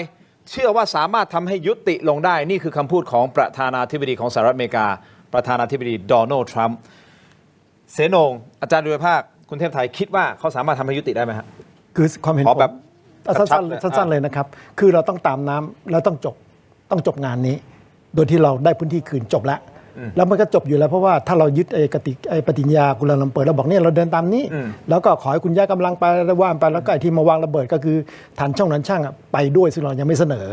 แล้วก็ขอตีเส้นให้มันชัดไปไอ้ไรด้าตีให้หมดตลอดแนวก็จบไงเส้นสีเหลืองเกิดขึ้นมามันก็ไม่ต้องทะเลาะแย่งพื้นที่กันก็จบก็เราพูดไปแค่นี้ก็จบแล้ว ก็คือทำตามปฏิญญาที่ไปเซ็นที่ ใช่ ที่ ขยายรายละเอียด เป็นพยาน บอกเขาว่าเอาทรัมป์มาเป็นพวกพูดง่ายๆแล้วก็จัดการบีบให้ทางกัมพูชาก็เดินไปเราต้องตามทรัมป์อย่าไปเถียงกับเขา มันจะง่ายขนาดนั้นไหมฮะอาจารย์ดุลภาคคิดยังไงฮะ ผมว่ามีโอกาสที่จะทำได้นะครับผมเห็นด้วยกับการดึงโดนัลด์ทรัมป์เข้ามาเป็นพวกคือทรัมป์เนี่ยเป็นประมุขของรัฐมหาอำนาจที่ทรงกำลังมากมายมหาศาลเนี่ยแล้วเขาก็รักในศักดิ์ศรีมากนะครับแล้วเขาต้องการผลงานในฐานะเป็นดีลเลอร์ด้านสันติภาพนะครับแต่ว่าประเทศไทยผมคิดว่าเราอาจจะเพิ่มหมัดเด็ดขึ้นไปอีกสักหน่อยหนึ่ง หมัดเด็ด นะครับในการฉายภาพกัมพูชาว่ากัมพูชามีพฤติกรรมหลายอย่างที่อเมริกาเกลียดแล้วก็รับไม่ได้ แต่เขาทำแบบนี้ขึ้นมานะครับเอาอย่างนี้ดีกว่าครับพี่ทินก็ผมยกตัวอย่างสัก 3-4 ภาพลักษณ์แล้วกันนะครับหนึ่งกัมพูชาเป็นรัฐอันตพาลเป็นลูกสเตทนะครับยิง BM-21 มาเป็นหาฝนนะครับเกเรต่อเพื่อนบ้าน2ก็คือเป็นรัฐหลอกลวงคุยโวคือเป็นประเทศเล็กแต่ชอบเหิมกับประเทศใหญ่นะครับคุยโวโอ้อวดแล้วก็ใช้เฟกนิวตลอดนะครับ3เป็นรัฐสแกมเมอร์ซึ่งสหรัฐอเมริกาไม่ชอบเรื่องนี้อยู่แล้วและ4มีแนวโน้มว่าจะเป็นรัฐก่อการร้ายนะครับอ๋อเหรอเป็น terrorist state อย่างนี้เหรอฮะครับผมมีโอกาสเป็น terrorist state ก็ถ้าเราเชื่อหรือสืบสวนข้อมูลได้ในอนาคตนะครับว่ามีนักรบต่างชาติหรือว่ามีสายลับที่ถูกจัดจ้างโดยกัมพูชาเข้ามาก่อวินาศกรรมในประเทศไทยนะครับตามที่เป็นหน้าข่าวอะไรทำนองเนี้ยนะครับอย่างน้อยเนี่ยไอ้คุณลักษณะเหล่านี้เป็นของแสลงสำหรับสหรัฐอเมริกาเราก็ฉายภาพตรงนี้ให้มันชัดว่ากัมพูชาเป็นรัฐอันตรายแล้วขัดต่อระเบียบโลกที่สหรัฐอเมริกาวางไว้ฉะนั้นประเทศไทยเองเนี่ยก็เคารพในคำแนะนำของสหรัฐแต่ผมขอคำปรึกษาหน่อยนะครับขอคำปรึกษาจากโดนัลด์ทรัมป์สักนิดหนึ่งอันนี้ไม่ได้ทำให้เรารู้สึกว่าทำไมเขาเป็นพ่อเราเหรอทำไมเราจะต้องไปถึงขนาดนั้นมันจะมีบางท่านก็คิดอย่างนี้บางคนครับคือผมว่าเราก็ยืนหยัดในนโยบายของเราอะนะครับแต่ในเมื่อว่าทรัมป์เขาเข้ามายุ่งเกี่ยวกับความขัดแย้งไทยกัมพูชาแล้วไม่มีใครเบรกเขาได้แบบเต็มร้อยอะนะครับฉะนั้นเนี่ยผมคิดว่าเราแปลงทรัมป์ให้มาเป็นพวกเราโดยขอคำปรึกษาแบบพอเหมาะพอควรด้วยพฤติกรรมของกัมพูชาที่มันขัดระเบียบโลกของสหรัฐใช้ให้เป็นประโยชน์กับเราใช้ให้เป็นประโยชน์ใช่คำนี้คุณเทพไทยเสริมก็ผมบอกแล้วว่าคือคุณต้องเอาทรัมป์มาเป็นพวกให้ได้เพราะทรัมป์เป็นคนบ้ายอ คุณต้องชมทรัมป์เอาคุณดูแม่วันก่อนไอ้ฮุนมาเน็ตขึ้นบิลบอร์ดว่าจะได้รับรางวัลโนเบลอะไรก็ชอบแกบ้ายอคุณก็พูดไปเลยใช่ไหมคือพูดอะไรก็ได้ที่ทรัมป์ชอบ เพราะอะไรเพราะคือคุณอย่าไปแข่งข้อ คือเราไม่ได้ลูกไล่ทำนะทำไม่ใช่พ่อนะแต่ว่าถ้าเราคบกับทำเอาทำมาเป็นพวกประโยชน์มันได้กับประเทศไทยไงประโยชน์มันได้ประเทศไทยเราก็ต้องทำใช่ไหมล่ะเราพูดไปเลยชมไปเลย you is very long and very big อะไรก็ว่าไป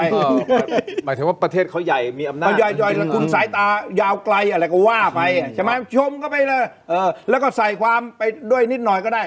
ว่าไอ้หุ่นมันเนี่ยมันชอบด่าท่านว่าท่านแมงตาน้ำข้าวหัวแดงไม่มีประโยชน์อะไรเงี้ยใส่เข้าไปคือทำยังไงก็ได้ให้เราได้ประโยชน์ อันนี้เทคนิคการเมือง ไม่ การเมืองแล้วเปล่า สู้กับโจรไงคุณมันคือการเมืองไงเวลา เราสู้กับโจรเราก็ต้องแบบนี้คราวนี้เราพอทำมันจะอยู่ฝ่ายเราแล้วปั๊บเนี่ยนะเราก็รู้อยู่แล้วว่าเดี๋ยวมันต้องยุติแน่ถ้าไม่ยุติทำมันเอาภาษีมาคูอีกตอนนี้ 19%เดี๋ยวมันบอกว่าเอา36เหมือนเดิมเราก็39แล้วเราก็ตายดิ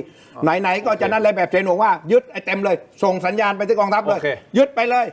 นะพอมันหยุดปั๊บเนี่ยเฮ้ยเราได้หมดแล้วนี่อันนี้คุณผู้ชมไปที่ออนไลน์กันต่อเลยนะครับใน YouTube ครับเทเลวิชั่น เฟซ บุ๊กถกไม่ได้ Facebook เสีย7 อะไร หมดแล้วคุยกัน เรื่องกำลังติดอยู่ ไปต่อกันในออนไลน์ยังมีประเด็นเรื่องของนิดาโพลการเมืองไทยอีกนะฮะเสนงคิดยังไงนะอาจารย์คิดยังไงนะครับขอบคุณทุกท่านก่อนนะฮะเจอกันในออนไลน์ครับสวัสดีครับ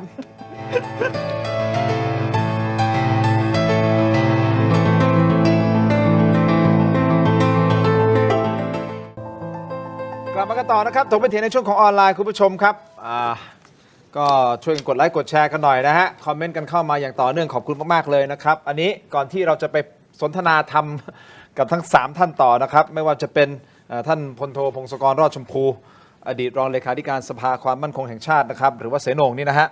แล้วก็คุณเทพไทยเสนพงศ์ซึ่งผันตัวเองมาเป็นนักวิเคราะห์การเมืองอิสระซึ่งเป็นตำแหน่งที่เราตั้งให้ผมไม่ถึงตั้งให้ตอนนั้น เพราะตอนนั้นเราบอกเป็นอดีตสสนครศรีธรรมราชนักวิเคราะห์การเมืองอิสระและเป็นกลางที่สุดใส่ไปหน่อยเป็นกลางที่สุดเดี๋ยวหาผมไม่เป็นกลางและเป็นกลางที่สุดเดี๋ยวหาว่าผมไม่อุ้มส้มอุ้มอะไรอยู่เนี่ยแบกส้มมันไม่ใช่นั่นเสนงนู่นมันใส่อยู่กับส้มแล้วไม่เหรอโอเคเป็นกลางไล่อีกท่านหนึ่งครับรองศาสตราจารย์ดร.ดุลยภาคปีชารัตน์นะฮะท่านเป็นนายกสมาคมภูมิภาคศึกษาแล้วก็เป็นอาจารย์ประจำมหาวิทยาลัยธรรมศาสตร์อาจารย์ดุลยภาคปีชารัตน์ซึ่งอาจารย์เองก็น่าจะเชี่ยวชาญเรื่องของกัมพูชาเชี่ยวเรื่องของกลุ่ม CLMV ป่ะฮะตรงนี้ใช่ไหมฮะก็ติดตามสถานการณ์บ้านเมืองกันอย่างต่อเนื่องคุณผู้ชมช่วยกันโหวตให้หน่อยได้ไหมฮะตอนนี้ประมาณ 6,000 กว่าโหวตนะฮะอยากจะให้ถึงสัก 10,000 โหวตได้ไหมครับ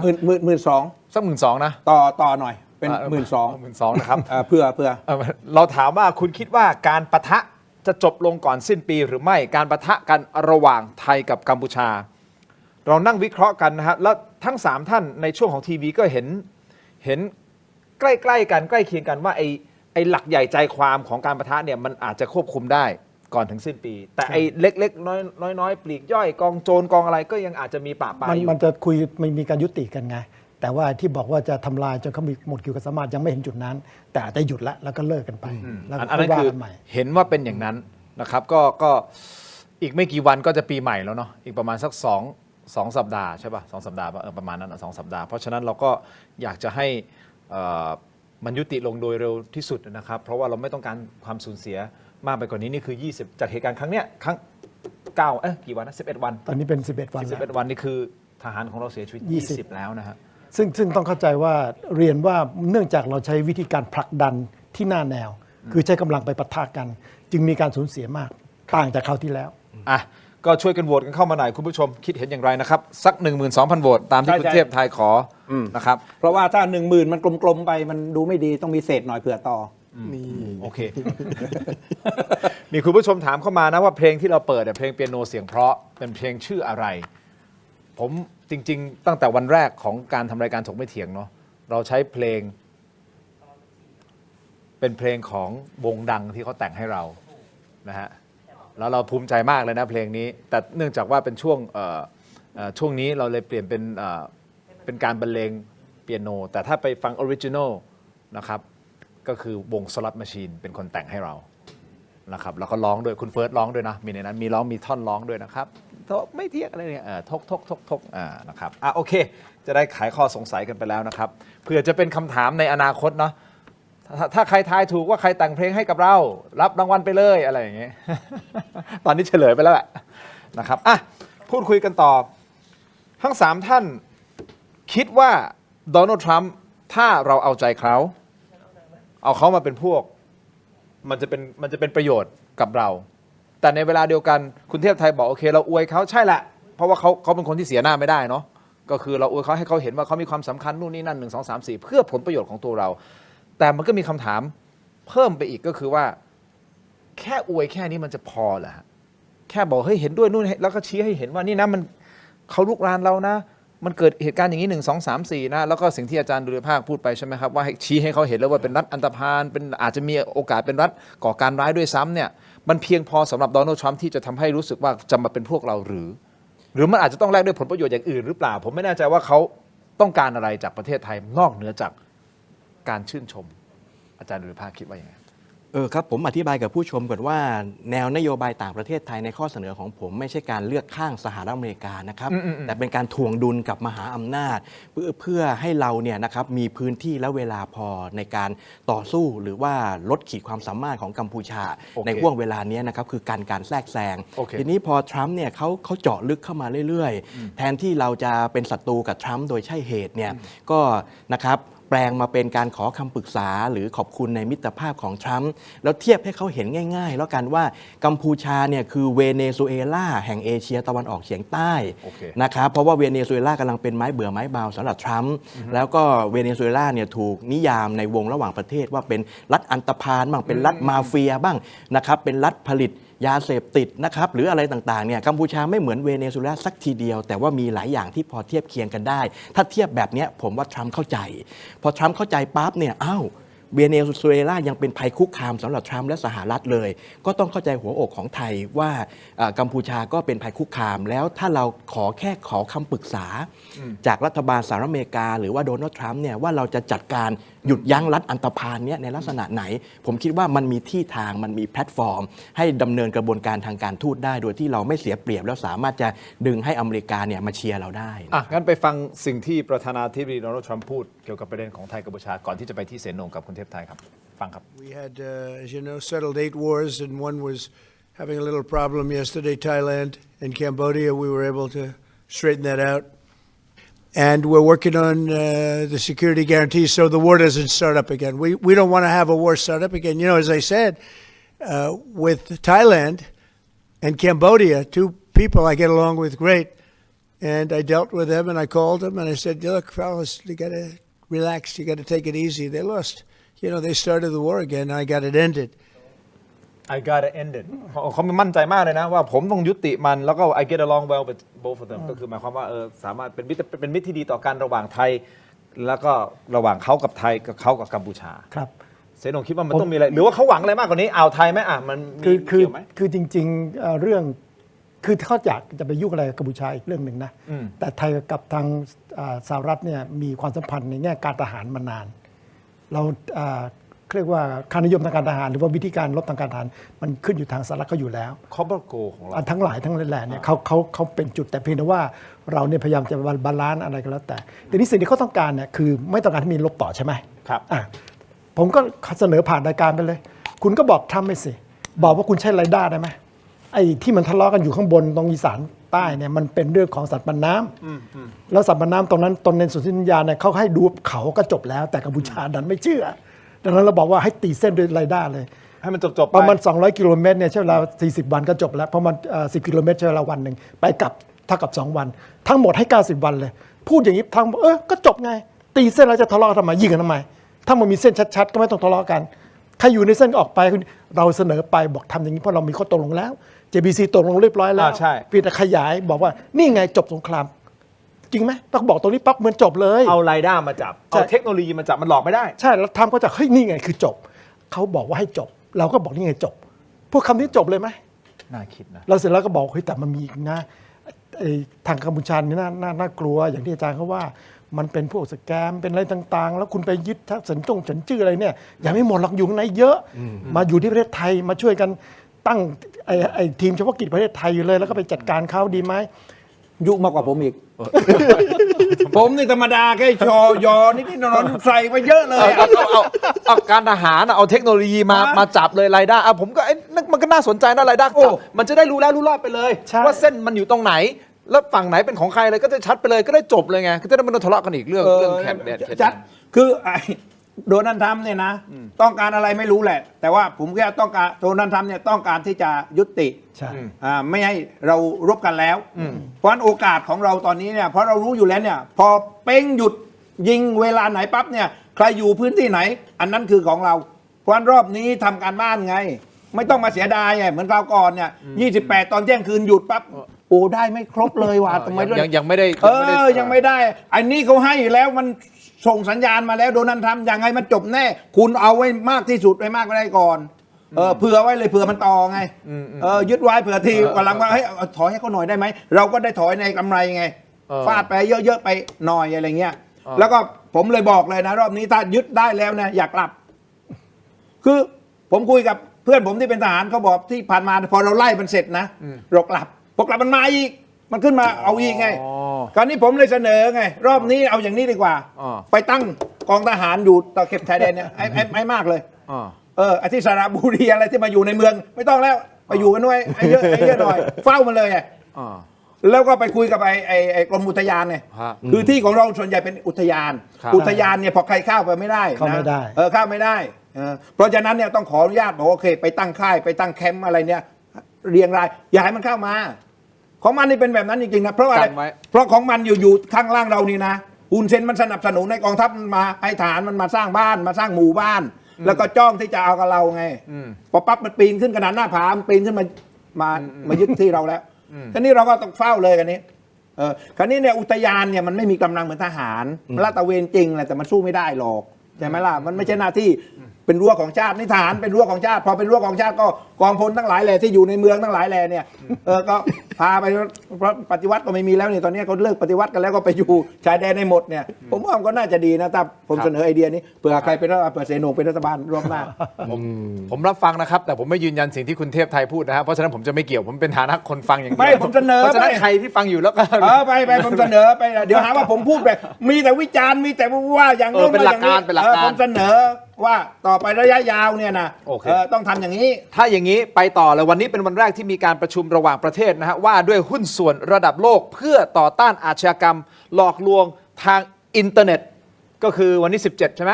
18ทั้งหมด2วันจัดขึ้นที่กรุงเทพมหานครนะที่ประเทศไทยนะครับเริ่มขึ้นอย่างเป็นทางการโดยมีผู้เข้าร่วมทั้งหมด338คนจากทั้งหมด58ประเทศและสหภาพยุโรป5องค์กรระหว่างประเทศโดยมีท่านรัฐมนตรีว่าการกระทรวงการต่างประเทศนะครับท่านเสียศักดิ์พวงเกตแก้วเป็นประธานในการประชุมแต่ที่น่าสังเกตอาจารย์โดยภาคไร้เงาผู้แทนจากประเทศกัมพูชากับการประชุมครั้งนี้มันมาทำไมอ่ะคุณเขาเป็นจำเลยผู้ต้องสงสัยแข่งกีฬามันยังไม่เขามาแล้วแต่เขากลับเขากลัวไงอาจารย์โดยภาคคิดว่าเอ๊ะมันไม่ส่งคนมามีนัยยะอะไรแน่นอนเขากลัวว่าสุดท้ายมันสืบสาวราวเรื่องอาจจะไปโดนถึงเขาอยู่ดีเขาเป็นแหล่งสแกมเมอร์แต่ผมว่าก็ดีนะครับนั่นแสดงว่าเขาก็ไม่กล้าเผชิญหน้าไม่กล้าให้ความร่วมมือกับเวทีระหว่างประเทศถึงปัญหาดังกล่าวนะครับก็แสดงว่าบทบาทของกัมพูชาด้านนี้ด้อยลงแล้วก็สปอตไลท์ก็จะมาฉายอยู่ที่ประเทศไทยมากขึ้นถ้าเรานะครับใช้โอกาสนี้ในการขยันขันแข็งมากขึ้นในการจัดการกับปัญหานี้นะครับนี่ก็ที่ผมบอกไง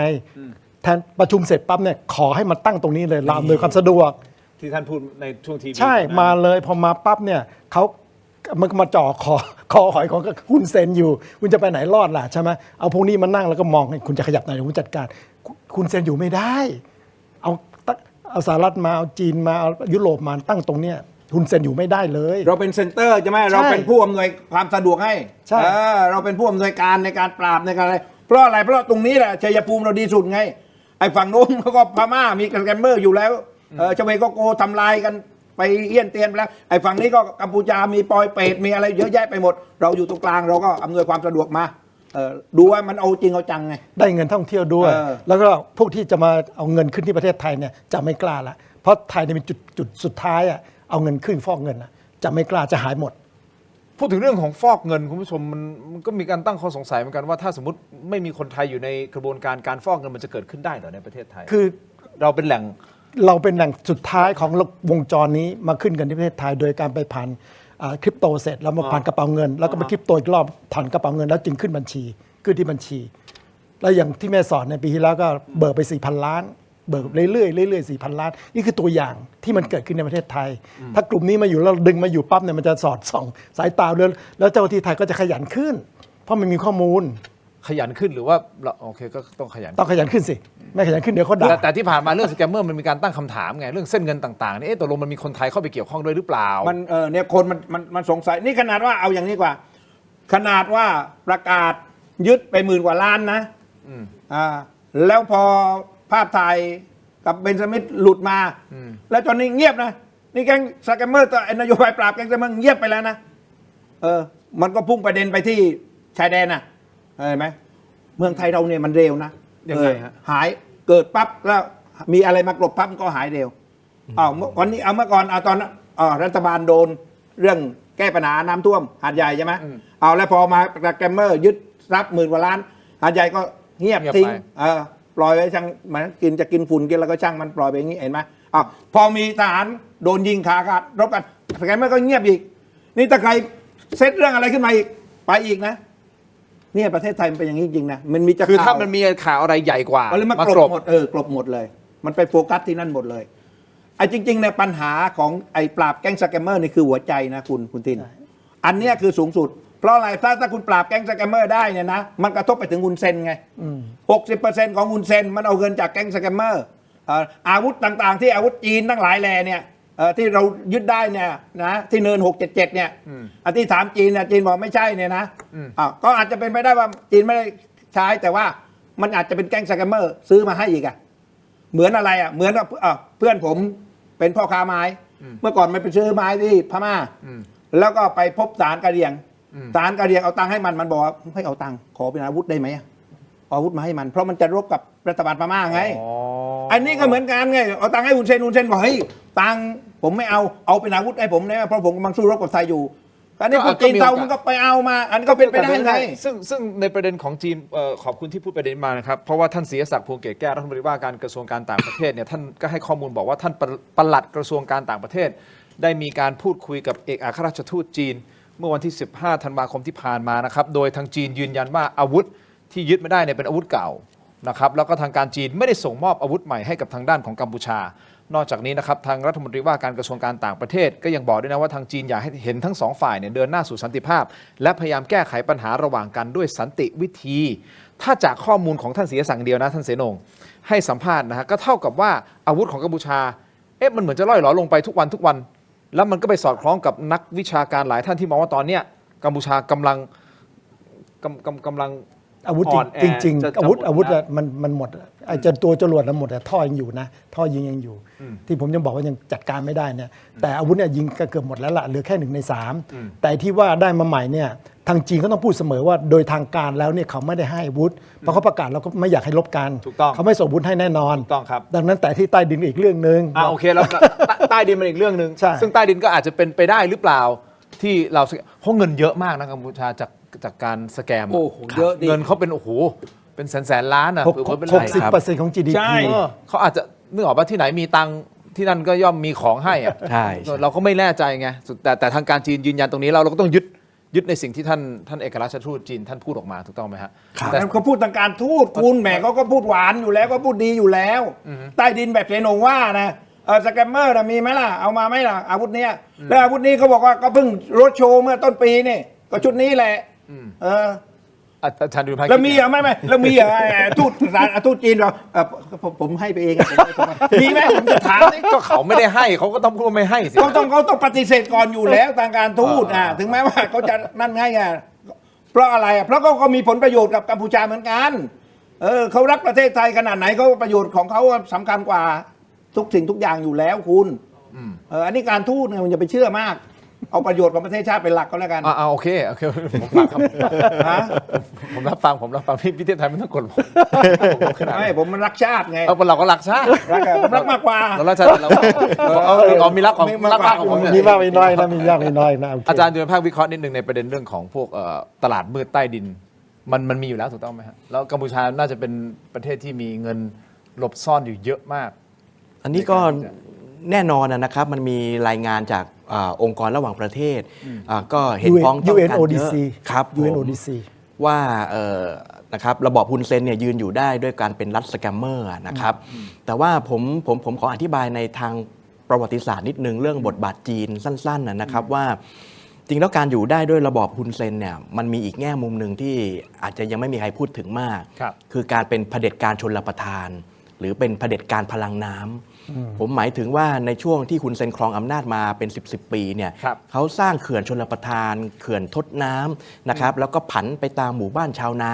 มากมายมหาศาลเหลือเกิน แต่มีข้อแม้ว่าชาวนาที่อยากรับความเจริญนะครับในแง่ของผลผลิตทางการเกษตรเนี่ยคุณต้องเลือกพรรค CPP แล้วสปอนเซอร์ในการสนับสนุนการสร้างเขื่อนเนี่ยหลักๆมาจากจีน แล้วพรรค CDP มาเป็นเอเจนซี่นะครับในการกระจายไอ้ความมั่งคั่งของเมกะโปรเจกต์เหล่านี้ไปอยู่ในกลุ่มชาวนา ดังนั้นเนี่ยกองทัพชาวนาปริมาณชาวนามหาศาลเนี่ยจึงสนับสนุนหรือว่าจงรักภักดีกับทางฮุนเซนซึ่งเงินที่ได้มาในยุทธศาสตร์การพัฒนาเนี่ยในเรื่องของการเกษตรเนี่ยมาจากจีนเป็นส่วนใหญ่คือถ้าจะทำลายระบอบฮุนเซนเนี่ยจะต้องทำลายรากของความเป็นไอ้เผด็จการพลังน้ำเผด็จการชลประทานซึ่งมันมีนักวิชาการอธิบายว่าแต่ไหนแต่ไรมาในเคสของอารยธรรมกัมพูชานครวัดนครธมที่คุณจะต้องสร้างบารายสร้างโครงข่ายชลประทานจำนวนมากแล้วจะต้องมีเผด็จการรวมศูนย์เพื่อเมนเทนโครงข่ายเหล่านี้อยู่เนี่ยทำให้รัฐมันซีวิไลเนี่ยนะครับฉันใดก็ฉันนั้นตกมายุคปัจจุบันซึ่งมันหลังพระนครไปมากแล้วนะครับระบอบฮุนเซนก็มีแง่มุมแบบนี้อยู่ฉะนั้นเนี่ยถ้าไทยอยากจะลบชนะฮุนเซนหรือว่าตัดแขนตัดขาฮุนเซนเนี่ยเรื่องสแกมเมอร์ผมเห็นด้วยแต่ว่าอีกมิติหนึ่งเนี่ยคือเรื่องเนี่ยแหละครับเรื่องยุทธศาสตร์จตุโกณของพนมเปญซึ่งเสา1 ใน 4เนี่ยมันคือปฏิรูปทางการเกษตรแล้วก็มีจีนเนี่ยเข้ามาช่วยเยอะและตอนนี้อภิมหาโครงการของเผด็จการชลประทานพลังน้ำตัวนี้มันคือคลองฟูนันเตโชซึ่งก็เดินหน้าบ้างสะดุดบ้างแต่เอาเป็นว่าจีนเข้าไปอยู่ในกระบวนการลงทุนพัฒนาตัวนี้แน่นอนนะครับ ลึกซึ้งเป็นไงพี่เทพไทยอาจารย์ดุลภาเขาข้อมูลแน่นนะนั่นนี่เขาไปศึกษาเรื่องชลประทานผมรู้แต่ชลประทานประเทศไทยกันนั่นแหละ ชลประทานแคมเมนเนี่ยผมไม่รู้แต่ว่าชลประทานประเทศไทยเนี่ยผมรู้อย่างเดียวว่าขุดลอกตอนหน้าน้ำหลากแล้วก็ไม่มีใครดำน้ำไปวัดปริมาณดินได้แล้วก็เบิกงบประมาณกันได้เต็มที่อันนี้เทคนิคเราสูงกว่ากัมพูชา สูงกว่า ใช่ไหม ฉลาดกว่าบนตัวประเทศไทยเราคุณไม่ต้องห่วงคุณไปดูกรมชลประทานเวลาขุดลอกปั๊บเนี่ยหน้าแล้งไม่ขุดลอกหรอกเพราะว่าเห็นนะวัดง่ายไงไปขุดลอกหน้าน้ำท่วมขุดจ้วงปั๊บเรา2-3 ทีใช่ไหมเขาไปขุดจ้วง2-3 ทีปั๊บแล้วก็ไปเบิกตังค์ใครจะดำน้ำไปวัดปริมาณน้ำปริมาณดินว่ามันขุดไปเท่าไหร่ใช่ไหมล่ะฉลาดคุณไทยมีคุณผู้ชมท่านบอกว่า ทินอย่าเถียงเดี๋ยวไข่กระดกมันคืออะไรก็ในเทพไทยไข่กระดกสำนักแม่นนะคุณผมแม่ถ้าแม่นใช่ไหมงั้นผมเอาโพลนี่มาผมขอต่อแล้วนะฮะการเมืองไทยกันหน่อยแล้วกันไอ้นี่กัมพูชาไทยกัมพูชาพอประมาณแต่ว่าการเมืองไทยจะมีผลกระทบระหว่างไทยกับกัมพูชาแน่นอนนะกัมพูชาก็เฝ้าติดตามเราอยู่ว่าสุดท้ายสุดเนี่ยพรรคไหนจะขึ้นมาพรรคไหนจะเป็นรัฐบาลคนไหนจะเป็นนายกรัฐมนตรีคณะรัฐมนตรีจะเป็นยังไงเขาติดตามอยู่แล้วเพราะมันมีผลกระทบกับเขาด้วยถูกต้องไหมฮะว่าถ้าพรรคนี้ขึ้นมานโยบายการต่างประเทศจะเป็นอย่างไรคราวนี้ไปดูหน่อยนะครับทางด้านของนิดาโพผลสำรวจคะแนนนิยมทางการเมืองรายไตรมาสนะครับเอาเป็นของนายกรัฐมนตรีก่อนแล้วกันนะครั้งที่ 4ที่เขาทำมาของนิดาโพนะครับเมื่อถามถึงบุคคลที่ประชาชนจะสนับสนุนให้เป็นนายกรัฐมนตรีในวันนี้ที่เขาจัดทำโพมันมีวันที่ไหมตั้งแต่วันนั้นอาจารย์สุวิชามาจำได้ไหมที่บอกว่ากำลังจะทำแล้วก็เนี่ยออกมาแล้วอันนี้คืออันนี้เลยนะครับบุคคลที่ประชาชนจะสนับสนุนให้เป็นนายกรัฐมนตรีในวันนี้นะครับปรากฏว่า 40.6% คืออะไรรู้ไหมฮะยังหาคนที่เหมาะสมไม่ได้เฮ้ยมาถึงตรงนี้แล้วอีกไม่นานนะเซนองเราจะเลือกตั้งแล้วนะคือเขาไม่เห็นภาพของนายกรัฐมนตรี 40.6% เกือบครึ่งหนึ่งอ่ะของที่เขาทำโพลมานะครับคุณผู้ชมอันดับ2คือคุณณัฐพงษ์เรืองปัญญาวุฒิจากพรรคประชาชนอยู่ที่17.2%ก็คือ 17.2%ต่อกันที่อันดับ3 13.32% คือคุณอนุทินชาญวีรกูลจากพรรคภูมิใจไทยต่อลงมาครับท่านอภิสิทธิ์เวชชาชีวะท่านอดีตนายกรัฐมนตรีของไทยจากพรรคประชาธิปัตย์อยู่ที่ 10.76% และอันดับ5จากเพื่อไทยฮะก็คือคุณจุลพันธ์อมรวิวัฒน์6.28%คราวนี้ประเด็นอยู่ตรงเนี้ยฮะประชาชนเริ่มลังเลหรือเปล่า คือตัวเลือกงงเพราะว่าก่อนหน้านี้เห็นไหมครับ ก่อนหน้านี้มัน ก่อนหน้านี้เนี่ยมันเท่าไหร่เนี่ยโทษที 27 จุดกว่าเปอร์เซ็นต์ใช่ไหม27.28 ใช่27.28 ครั้งที่ 3 ยังบอกว่า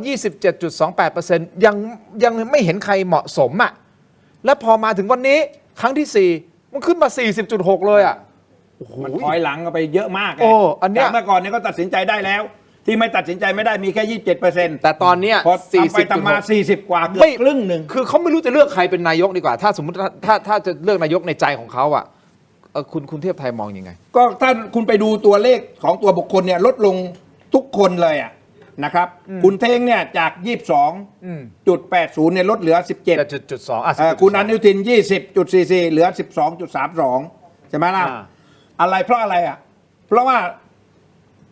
คือในสถานการณ์ในช่วงเนี้ยช่วงที่ตั้งคำถามเนี่ยคือมันมีปัญหาไง มันมีปัญหาของทางพรรคการเมือง อย่างคุณเท้งเนี่ยก็ต้องยอมรับแหละมันมีกระแสเรื่องโหวตให้กับคุณอนุทิน แล้วก็โหวตฟรีแล้วก็คุณอนุทินหักหลังใช่ไหมเบี้ยวบ้างอะไรบ้างอ้าวสถานการณ์ชายแดนทหารที่มีบทบาท คนก็เอาเรื่องประเด็นที่เป็นวาทกรรมเก่าๆของพรรคประชาชนเนี่ยมีทหารไว้ทำไมมายุแย่บ้างทหารไอ้ที่โพสต์เรื่องทหารส้นตีนบ้างอะไรบ้างมันก็เลยทำให้คะแนนนิยมเนี่ยมันลดลง พอของคุณอนุทินคุณก็เห็นเนี่ยจากเมื่อก่อนเป็นนายกคะแนนมันพุ่งสูง พอเจอน้ำท่วมหาดใหญ่ล้มเหลวแก้ปัญหาไม่ได้คนก็ด่ากันทั้งเมืองเขาคะแนนก็ลดใช่ไหมพอมีแก๊งสแกมเมอร์จะปราบแก๊งสแกมเมอร์ภาพก็หลุดออกมาอีกภาพไปกินข้าวกับเบนซามิดอะไรหลุดออกมาคือมันมีแต่ภาพลบไงภาพลบมันเลยทำให้ลดคะแนนลดพอลดก็ไปอยู่ตรงไหนก็ไปกองอยู่ที่เลือกใครยังตัดสินใจเลือกใครไม่ได้ไงคราวนี้ที่มันเพิ่มสูงคนเดียวก็คือคุณอภิสิทธิ์10 กว่า เขาเพิ่งมาคุณอภิสิทธิ์ เพราะไอ้ที่ผ่านมาของประชาธิปัตย์มันต่ำเตี้ยเรียดินอยู่แล้วไงพอคุณอภิสิทธิ์มาหน่อยนะอันนู้นมันราบกับดินแล้วแค่นี้อภิสิทธิ์ลุกขึ้นนั่งก็สูงแล้วไงอันนี้ก็เหมือนกันไงพอคุณอภิสิทธิ์ก็จากคุณดูจากอะไรจากหนึ่ง ไม่แต่อันนั้นผมเข้าใจว่าการทำโหวตครั้งที่3โพลครั้งที่ 3ท่านอภิสิทธิ์ยังไม่อยู่ในสปอตไลท์ยังไม่ได้สปอตไลท์1.4 ตอนนี้10ไงคราวนี้ฝ่ายอนุรักษ์นิยมในวันก่อนเนี่ยที่มันไปที่เคยเลือกคุณอภิสิทธิ์ใช่ไหมไปเลือกพรรคการเมืองอื่นแต่ตอนนี้พอคุณอภิสิทธิ์มาปั๊บก็เฮ้ยกลับมาหาคุณอภิสิทธิ์คุณอภิสิทธิ์เลยโด่งขึ้นมาไงอันนี้อะไรเหตุผลที่มันไปกองอยู่ในฝ่ายที่ยังไม่รู้จะเลือกใครเนี่ยสูงมากถ้าอย่างนั้นเดี๋ยวผมจะถามเสนงกับอาจารย์ดุลยภาคนะครับว่าประเด็นไทยกัมพูชาเนี่ยน่าจะเป็นนโยบายอีกอันหนึ่งของพรรคการเมืองต่างๆที่จะใช้ออกมาหาเสียงถูกต้องไหมครับอันเนี้ยเดี๋ยวได้วิเคราะห์กันนะแต่ผมถามคุณเทพไทยก่อนเอาอย่างนี้ที่ยังไม่เลือก 40% เนี่ยนั่นหมายความว่าเขากำลังรอดูนโยบายแล้วรอดีเบตก่อนไหมรอดูดีเบตได้ไหมถูกต้องรอ คือไอ้คนนี่มันก็มีอยู่แค่นี้แหละนะไอ้ที่จะเป็นนายกอยู่นะก็ที่เห็นอยู่เนี่ยมีอยู่นี่แหละเพิ่มมาก็ธรรมนัสสักคนหนึ่งนั่นแหละพูดมากไม่ได้ธรรมนัสจะไปพูดมากแต่ว่าไม่อยากไปพะเยาไม่อยากไปพะเยาไม่อยากไปกินกาแฟไม่อยากกินข้าวที่พะเยาแต่ว่าบิ๊กไอนฤมลก็บอกว่าธรรมนัสจะเป็นแคนดิเดตนายกของพรรคกล้าทำเพราะฉะนั้นเขาก็อยู่ในโฟกัสนี้ด้วยนะฮะเพราะนโยบายเอางี้ว่าผมว่าตอนนี้นโยบายนะอันดับแรกนะ1เรื่องปราบแก๊งสแกมเมอร์คุณจะเอายังไงพรรคไหนมีนโยบาย2เรื่องชายแดนไทยกัมพูชาคุณมีเรื่องนโยบายความมั่นคงคุณจะเอายังไงแล้วค่อยมาปัญหาปากท้องคุณไปดูก็แล้วกันโพลตอนนี้นะปัญหาเรื่องความมั่นคงเนี่ยอันดับ1เรื่องแก๊งสแกมเมอร์และปากท้องเมื่อก่อนในปากท้องเสร็จแล้วยาเสพติดใช่ไหมตอนนี้เนี่ยถ้าเรียงลำดับนะแล้วก็ฤดูการหาเสียงที่จะถึงนี้เนี่ยนะแล้วสถานการณ์เป็นแบบนี้นะเรื่องความมั่นคงอันดับ1พรรคไหนก็ตามเสนอเรื่องความมั่นคงแล้วก็ประชาชนมั่นใจคะแนนคุณจะได้เสนงเห็นด้วยไหมครับประเด็นนี้ก็เห็นด้วยครับเพราะว่าจริงๆเนี่ยไอ้ที่บอกว่า 40% เนี่ยเขายังไม่ตัดสินใจใช่ยังไม่ตัดผมคิดว่าใกล้ๆเนี่ยอย่างที่คุณถึงว่าก็คือมีการดีเบตกันเราก็จะตัดสินใจตรงนั้นนะครับซึ่งมันต้องไปสัมพันธ์กับเรื่องคะแนนพรรคอีกทีหนึ่งอันนี้ค่อยว่ากันแต่ผมยังเชื่อว่า 40 เนี่ยมันจะแบ่งเป็น 2-3 ส่วนนะครับส่วนหนึ่งเนี่ยก็คือฝ่ายที่อย่างในสายคุณอภิสิทธิ์เนี่ยมันก็เป็นที่พึ่งพิงของสายอนุรักษ์นิยมเก่าซึ่งเดินไปแตกอยู่ที่ท่านพลเอกประยุทธ์นะก็จะกลับมาตรงนี้อันนี้ผมเชื่อว่าทางวิสิทธิ์จะได้เยอะกว่านี้ถึงสุดท้ายนะครับแต่ตรงกลางนี่ผมยังสงสัยอยู่ว่าท่านอนุทินจะไปได้ยังไงเพราะว่าไม่งั้นฉะนั้นถ้าคะแนนแค่นี้นะตั้งรัฐบาลสู้ยากนะเพราะท่านกำลังหาเสียงเรื่องของการใช้เรื่อง ความขัดแย้งใช่ไหมเราจะได้เสียงแต่มันกลายเป็นตกนี่ต้องดูอีกรอบหนึ่งอีกไตรมาสหนึ่งอีกช่วงหนึ่งนะว่าจะขึ้นไหมถ้าไม่ขึ้นแล้วยังส่งนี่ปั๊มนึงจบละเรื่องที่ว่าจะมีการลบกันแล้วทางภูมิใจไทยจะได้คะแนนหรือเปล่าเนี่ยคือจบละส่วนทางประชาชนเนี่ยเขาส่งเขานะเขาคุณลงไปผมก็ลงคุณขึ้นมาผมก็ขึ้นเขาอยู่เบอร์หนึ่งอยู่ตลอดอยู่แล้วไม่ค่อยน่าห่วงอะไรนโยบายความมั่นคงจะเป็นหนึ่งนโยบายหลัก ใช่และเสนงคิดว่าอันนี้ไม่ต้องคือเราคุยกันนะเราถกกันนะเสนงคิดว่าเขาควรจะมีคือไม่ว่าพรรคไหนก็แล้วแต่เนี่ยควรจะชูนโยบายความมั่นคงในรูปแบบไหนที่จะทำให้เขาได้คะแนนคือถามอาจารย์ดูภาพคือตอนนี้มันจะจบแล้วนะเรื่องกัมพูชาเนี่ยถ้าคุณเผลอไปอยู่นานไปจะมีปัญหาเป็นเรื่องสแกมเมอร์เป็นเรื่องอื่นด้วยเยอะแยะไปหมดนะเรื่องทางใต้ก็ใช่เรื่องต่างเรื่องเป็นภาพรวมทั้งหมดแล้วคนที่เสนอเรื่องนี้จะทำให้คนไทยรู้สึกว่าเขายากลำบากกับเรื่องความขัดแย้งต่างๆมาเยอะแยะเขาอยากจะจบพูดง่ายๆคนถ้าอยากจบอยากเลิกก็ทีเรื่องต่างๆเหล่านี้คนที่เสนอได้ดีสุดเนี่ยก็จะได้คะแนนอาจารย์ดูภาพครับครับผมคิดว่าแนวโน้มการเมืองไทยจะเป็นการเมืองแบบเอียงขวานะครับก็คือรักชาติกระแสชาตินิยมก็เป็นเทรนด์ในหลาย ๆ ที่รอบโลกแม้กระทั่งการเมืองสหรัฐอเมริกาเองใช่ไหมครับพลังของโดนัลด์ทรัมป์ในการหาเสียงก็ทำให้สหรัฐกลับมาผงาดอีกครั้งสหรัฐอเมริกาต้องมาก่อนอะไรทำนองเนี้ยนะครับมันก็พอเทียบเคียงกันได้การเมืองไทยกำลังจะเป็นแบบนี้นะครับโดยเฉพาะกระแสความขัดแย้งกับไทยกัมพูชาล่าสุดก็คิดว่าพรรคการเมืองที่น่าจะโกยคะแนนได้เนี่ยคือผมว่าทางด้านภูมิใจไทยก็มีปัญหาหลาย ๆ อย่างที่พี่ ๆ ว่ามาแต่ว่าเราก็ไม่แน่เหมือนกันนะครับเพราะว่าตอนนี้ก็เห็นการขยับของท่านศรีศักดิ์พวงเกตแก้วนะครับเข้ามาที่ทำการพรรคภูมิใจไทยนะครับแคนดิเดตหรือเปล่าไม่รู้ก็ยังเห็นว่าจะเสนอเนี่ยครับผมถ้าเป็นอย่างนั้นเนี่ยท่านอนุทินก็อยากจะให้บทบาทการต่างประเทศของเราเด่นซึ่งอยู่ในนั้นเนี่ยคือการสู้กับกัมพูชาด้วยก็ใช้ท่านศรีศักดิ์เนี่ยขึ้นมาเรียกคะแนนแต่จะได้หรือเปล่าผมไม่รู้รอรอบหน้านะครับต้องรอรอบหน้าแต่ว่าผมสนใจตะกี้คุยกับพี่เทพไทยนอกรอบผมสนใจพรรคประชาธิปัตย์นะครับคุณอภิสิทธิ์เวชชาชีวะเพราะว่าท่านอภิสิทธิ์เนี่ยท่านเน้นเรื่องประชาธิปไตยโดยสุจริตนะครับถ้าผมจำไม่ผิดซึ่งก็เป็นธรรมาภิบาลต่อต้านอะไรที่เป็นเทาๆการบริหารประเทศต้องโปร่งใสตรวจสอบได้ผมว่าอันนี้มันเป็นอีกอิชชูหนึ่งที่สังคมไทยก็ให้ความสนใจแล้วคุณอภิสิทธิ์เองนะครับก็ผมคิดว่าในสายตาคุณเซนก็คงจะนั่งไม่ค่อยติดเหมือนกันที่ผมพูดแบบนี้ปี 54ไงปี54ศึกพระวิหารปี 54นะครับนะครับว่าผมว่าอันนี้ก็เป็นภาพลักษณ์ของคุณอภิสิทธิ์ส่วนของลุงป้อมพรรคพลังประชารัฐเนี่ยคือแกก็พยายามจะผลักดันให้ประชารัฐเป็นเซ็นเตอร์ของอนุรักษ์นิยมแต่ผมคิดว่ามาวันนี้ทั้งฐานคะแนนหรืออะไรหลาย ๆ อย่างเนี่ยมันก็อาจจะลำบากพอสมควรแม้ว่าลุงป้อมจะมีคอนเน็กชันจากบ้านป่าต่อไปถึงท่านเตียบันอะไรก็ตามนะครับแต่ว่ามันก็มีตัวสปริตออกมาคืออย่างของท่านชัยวุฒิเรื่องของพรรครัฐชาติใช่ไหมครับว่าเป็นอนุรักษ์นิยมมาก ๆ แล้วก็พลเอกรังสีอย่างเงี้ยที่ชูเรื่องเศรษฐกิจกับความมั่นคงอันนี้ผมคิดว่าก็อยู่ในกลุ่มก้อนที่น่าจะวิเคราะห์เหมือนกันว่าจะโกยคะแนนมาได้มากน้อยแค่ไหนนะครับคือคะแนนของพรรคเอางี้ว่าคะแนนตัวบุคคลเนี่ยมันจะวูบวาบบูบวาบเพราะมันดูไม่ได้แล้วแต่อารมณ์เอาคะแนนเป็นพรรคเอาพรรคใช่ไหมคะแนนพรรคพี่เทพไทยพูดพรรคใช่ไหมครับทีมงานผมจัดมาให้นะฮะต้องชมทีมงานผมหน่อยนะฮะฉลาดเก่งงานคุณเนี่ยเห็นไหมหรือที่เวลาคุณยอโดนัลด์ทรัมป์ยอไปยอพวกนี้บ้ายอผมรู้อยู่แล้วนู่นขยับมาไม่หยุดแล้วนู่นโอเคเปิดมาดูหน่อยครับอันนี้ฮะคุณผู้ชมครับพรรคการเมืองที่ประชาชนจะสนับสนุนในวันที่เขาทำโพลนะฮะคุณผู้ชมครับปรากฏว่าขึ้นมาอันดับหนึ่งเหมือนกันยังหาพรรคที่เหมาะสมไม่ได้ครับคุณเทพไทย 32.36% ส่วนรองลงมานะครับ 25.28% ก็คือพรรคประชาชนที่เขาจะสนับสนุนแต่อันดับ3ขึ้นมาพรรคประชาธิปัตย์ฮะ 11.80% รองลงมาอันดับที่4ก็คือพรรคเพื่อไทย 11.04% ก็คือใกล้กับพรรคประชาธิปัตย์มากๆเลยนะครับส่วนอันดับ5นี่เสนงเนี่ยพรรคอันดับ5ภูมิใจไทยตกไปที่อันดับ5 9.92% นั่นหมายความว่าคุณอนุทินเนี่ยจะเล่นเรื่องไอ้ปัญหาความมั่นคงเนี่ยจะขึ้นไหมตัวนี้เป็นตัวชี้ถ้าไม่ขึ้นนะจบคือนี่คะแนนพรรคนะนี่คะแนนพรรคอันนี้คือตั้งแต่วันที่4ถึง12ธันวาคมที่คะแนนนิยมของพรรคแต่ว่าในความเป็นจริงเนี่ยเอาคุณดูแล้วกันเนี่ยพรรคนี้นะมีอยู่หนึ่งพรรคที่ไม่มีคะแนนป๊อปปูล่าเลยแต่ละในความเป็นจริงเนี่ยเขาได้คะแนนเยอะคือพรรคกล้าทำมีพรรคกล้าทำไม่มีนะ เอาแต่ว่าพรรคกล้าทำนี่เขาดูว่าเอา เดี๋ยวมาเยอะแน่ ดูอันดับ4อันดับ5นะเพราะอะไรอันนี้นี่ก็คือว่าคะแนนป๊อปปูล่าโหวตที่100 คนที่เขามาแชร์กันพรรคที่เขาไม่มีคะแนนป๊อปปูล่าโหวตเนี่ยเขาไม่เอาเขาไปเอาคะแนนสสเขตอันนั้นคือประเภทยิงแม่นใช่ไหมมีกระสุนดินดำ ดินดำด้วย กระสุนดินดำนี่ต้องยิงไง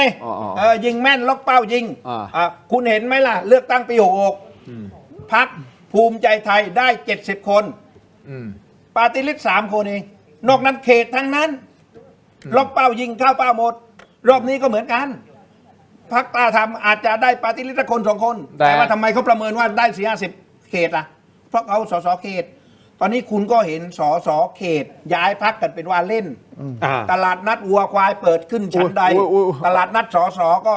ชั้นนั้นมาเปรียบเทียบ ก็ชั้นนั้นแล้วคุณก็เห็นนี่ดูดบ้านใหญ่บ้านเล็ก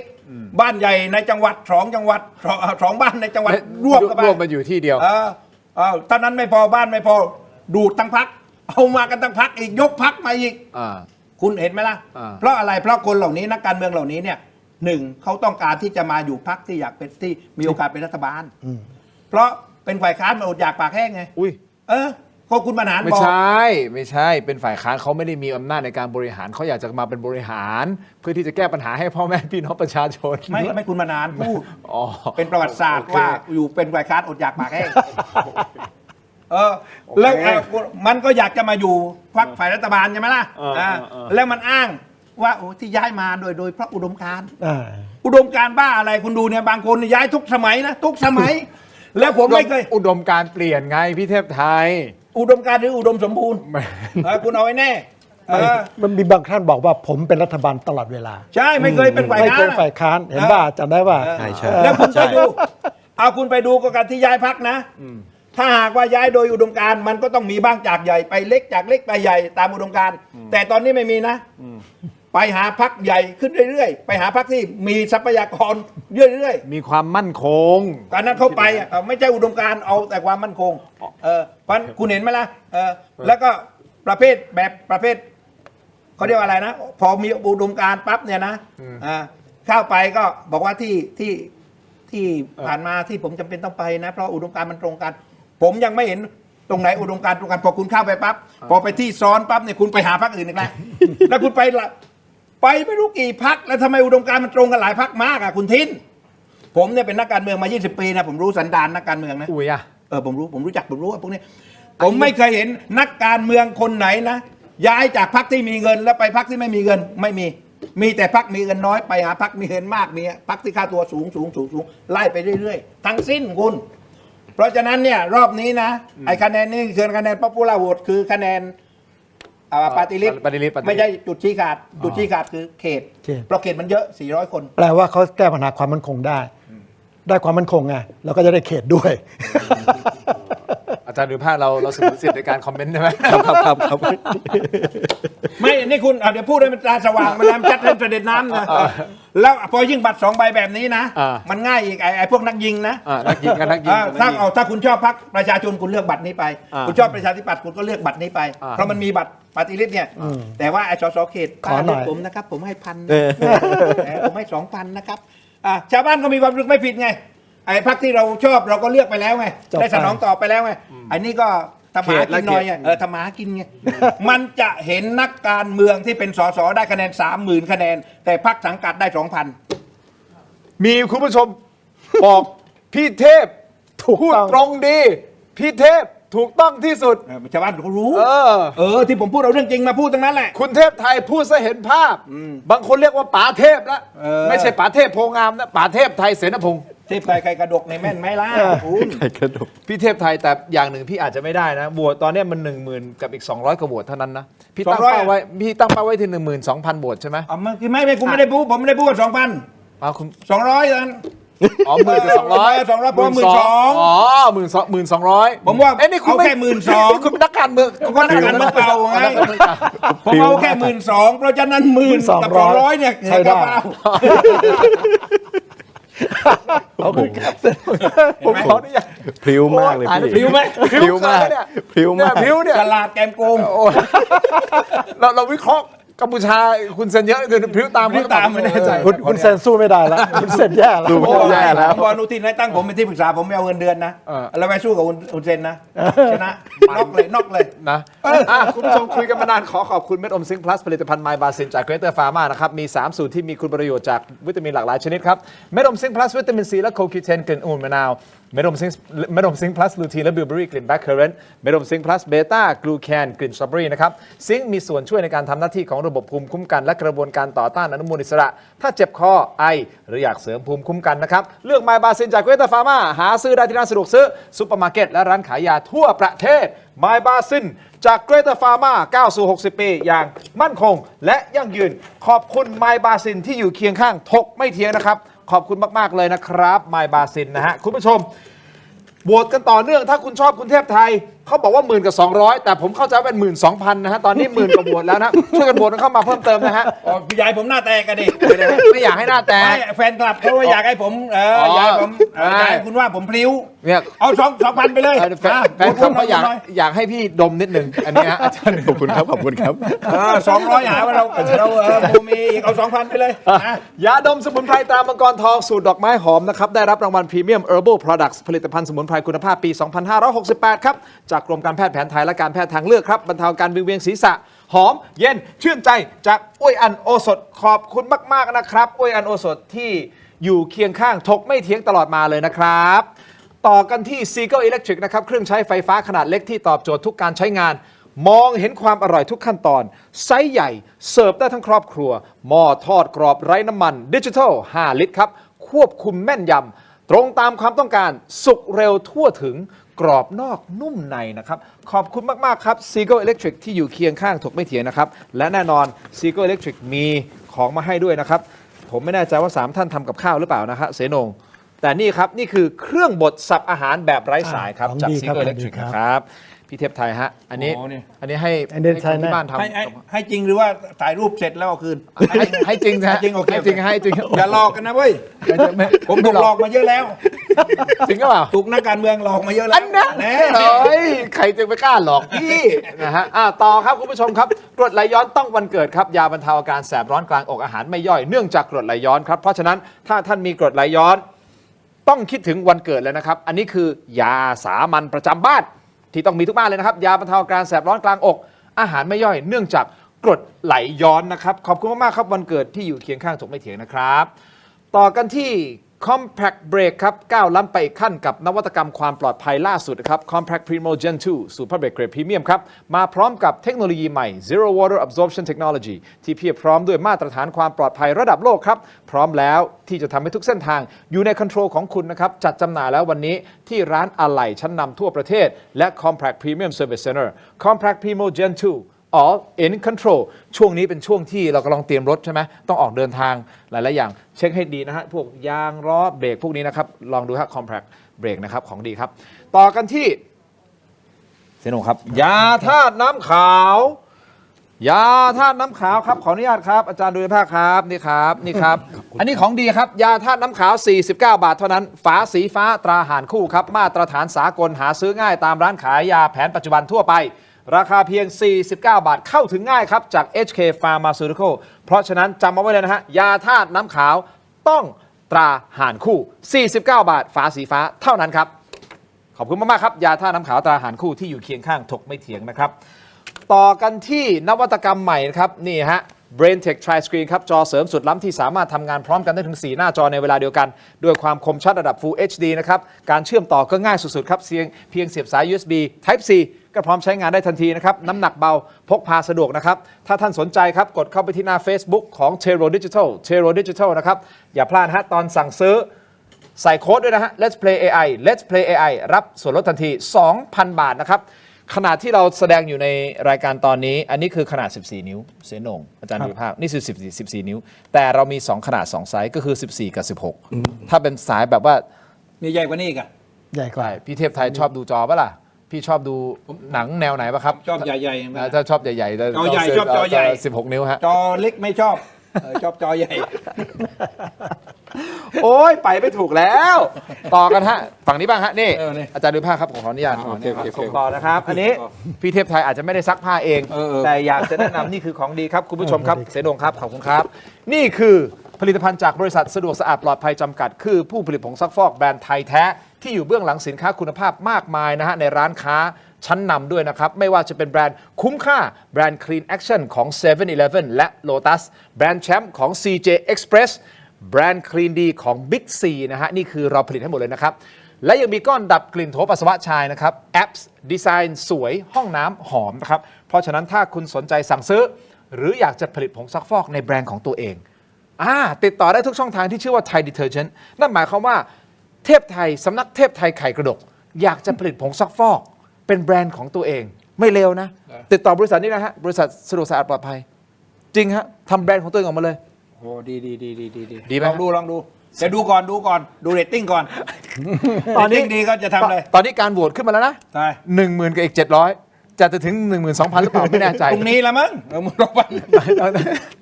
รอพรุ่งนี้ อีกอันหนึ่งคุณผู้ชม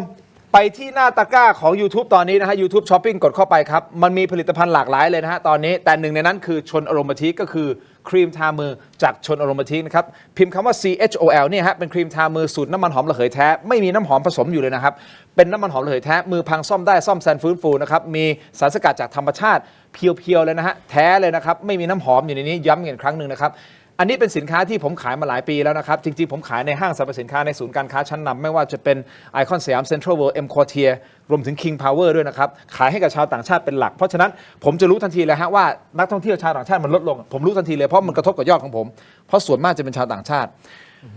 ให้การยอมรับไม่งั้นผมอยู่ศูนย์การค้า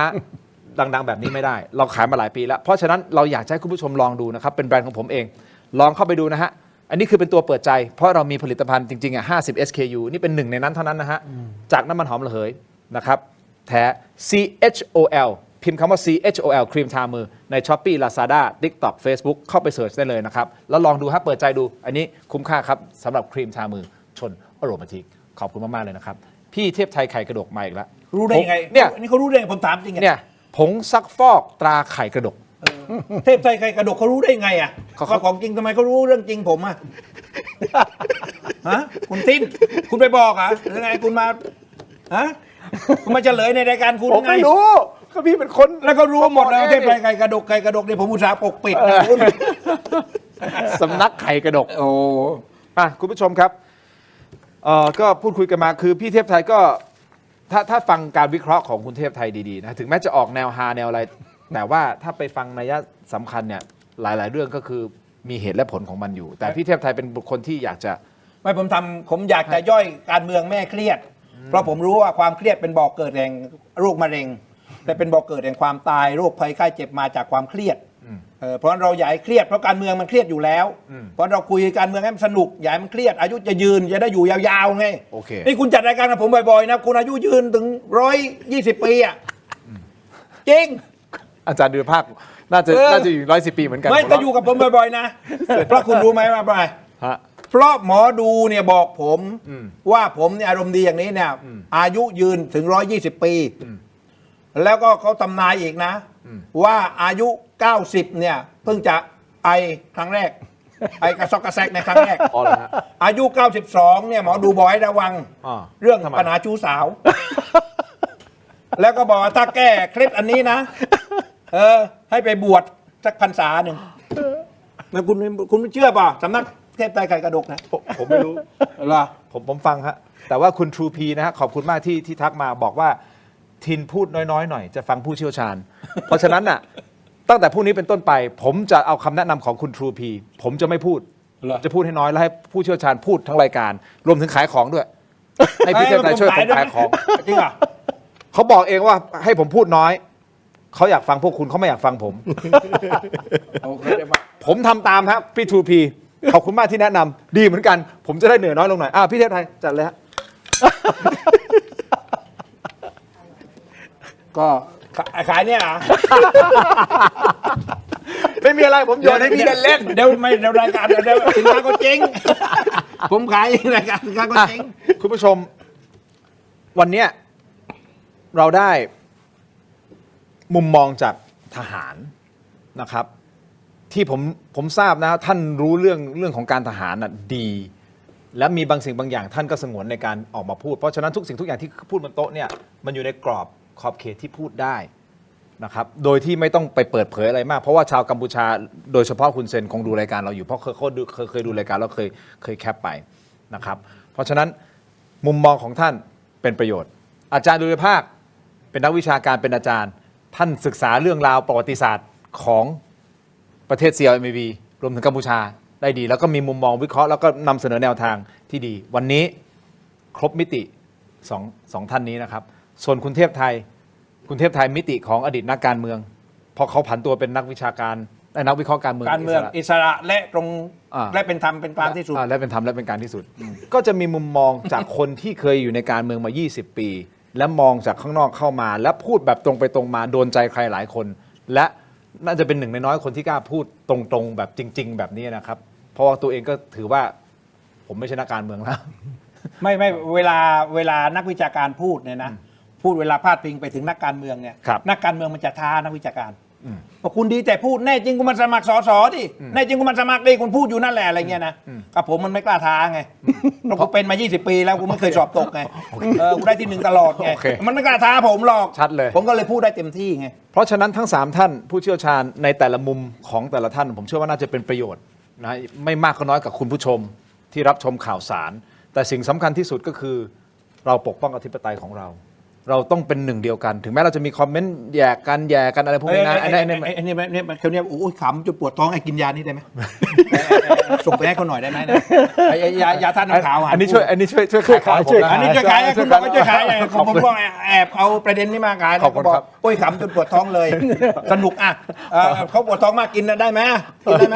ได้ท่านเนี่ยนะรู้ว่าวันเกิดราคาได้หมดใช่ไหม49 บาทเนี่ยนะฮะไปหาซื้อได้โอเคครับแต่สิ่งที่ผมกำลังจะสื่อก็คือว่า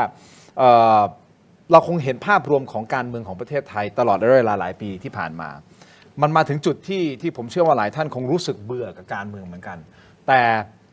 เราก็ยังต้องเดินหน้าเรายังต้องมีรัฐบาลยังต้องมีพรรคการเมืองที่จะมาบริหารประเทศวันที่8 กุมภาพันธ์ที่จะถึงนี้นะครับในปี 2569 ชะตากรรมของประเทศอยู่ในมือของพ่อแม่พี่น้องประชาชนทุกๆคนที่มีสิทธิ์เลือกตั้งที่จะกำหนดชะตากรรมของประเทศมิติทางทหารถูกต้องไหมฮะครับมิติทางการเมืองระหว่างประเทศมิติของการเมืองภายในประเทศเองเศรษฐกิจปากท้องทุกอย่างมันอยู่ที่มือเราเพราะฉะนั้นเราจะเสิร์ฟข้อมูลดีๆจากหลากหลายแหล่งคุณผู้ชมตัดสินเอาเองและนำข้อมูลไปย่อยและวันที่ท่านไปกาวันที่8 กุมภาพันธ์เรามาร่วมกันกำหนดประเทศให้เดินไปในทิศทางที่มันควรจะเป็นเราเสียเวลามากพอแล้ว กับหลายๆเรื่องไปดูโหวตกันหน่อยนะครับถึงแม้จะไม่ถึง1เข้าเป้าไหมถึงแม้จะไม่ถึง 12,000 โหวตเท่าไหร่11,200 ก็ได้200อีกมีแถมมา200อีกโอเค มาดูกันหน่อยนี่คุณคิดว่าการปะทะจะจบลงก่อนสิ้นปีได้หรือไม่ได้อยู่ที่ 56% ไม่ได้อยู่ที่ 27%ไม่แน่ใจอยู่ที่ 17%โอเคเสียงส่วนใหญ่คิดว่าได้เหมือนกับที่ทั้ง3ท่านวิเคราะห์นะครับขอบคุณ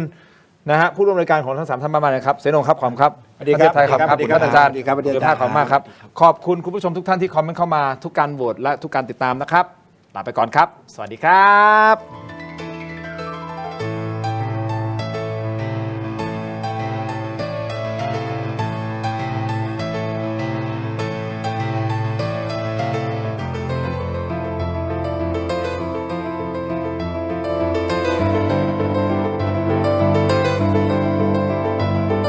หากคุณไม่อยากพลาดถกไม่เถียงตอนเด็ดๆและไม่อยากพลาดเทคนิคความรู้แนวทางในการต่อสู้กับปัญหาที่สักวันหนึ่งอาจจะเกิดขึ้นกับคุณก็ได้นะครับอย่าลืมกดไลค์กดแชร์กด Subscribe กดกระดิ่งช่องเทโรดิจิทัลนะครับเป็นกำลังใจให้กับถกไม่เถียงด้วยครับ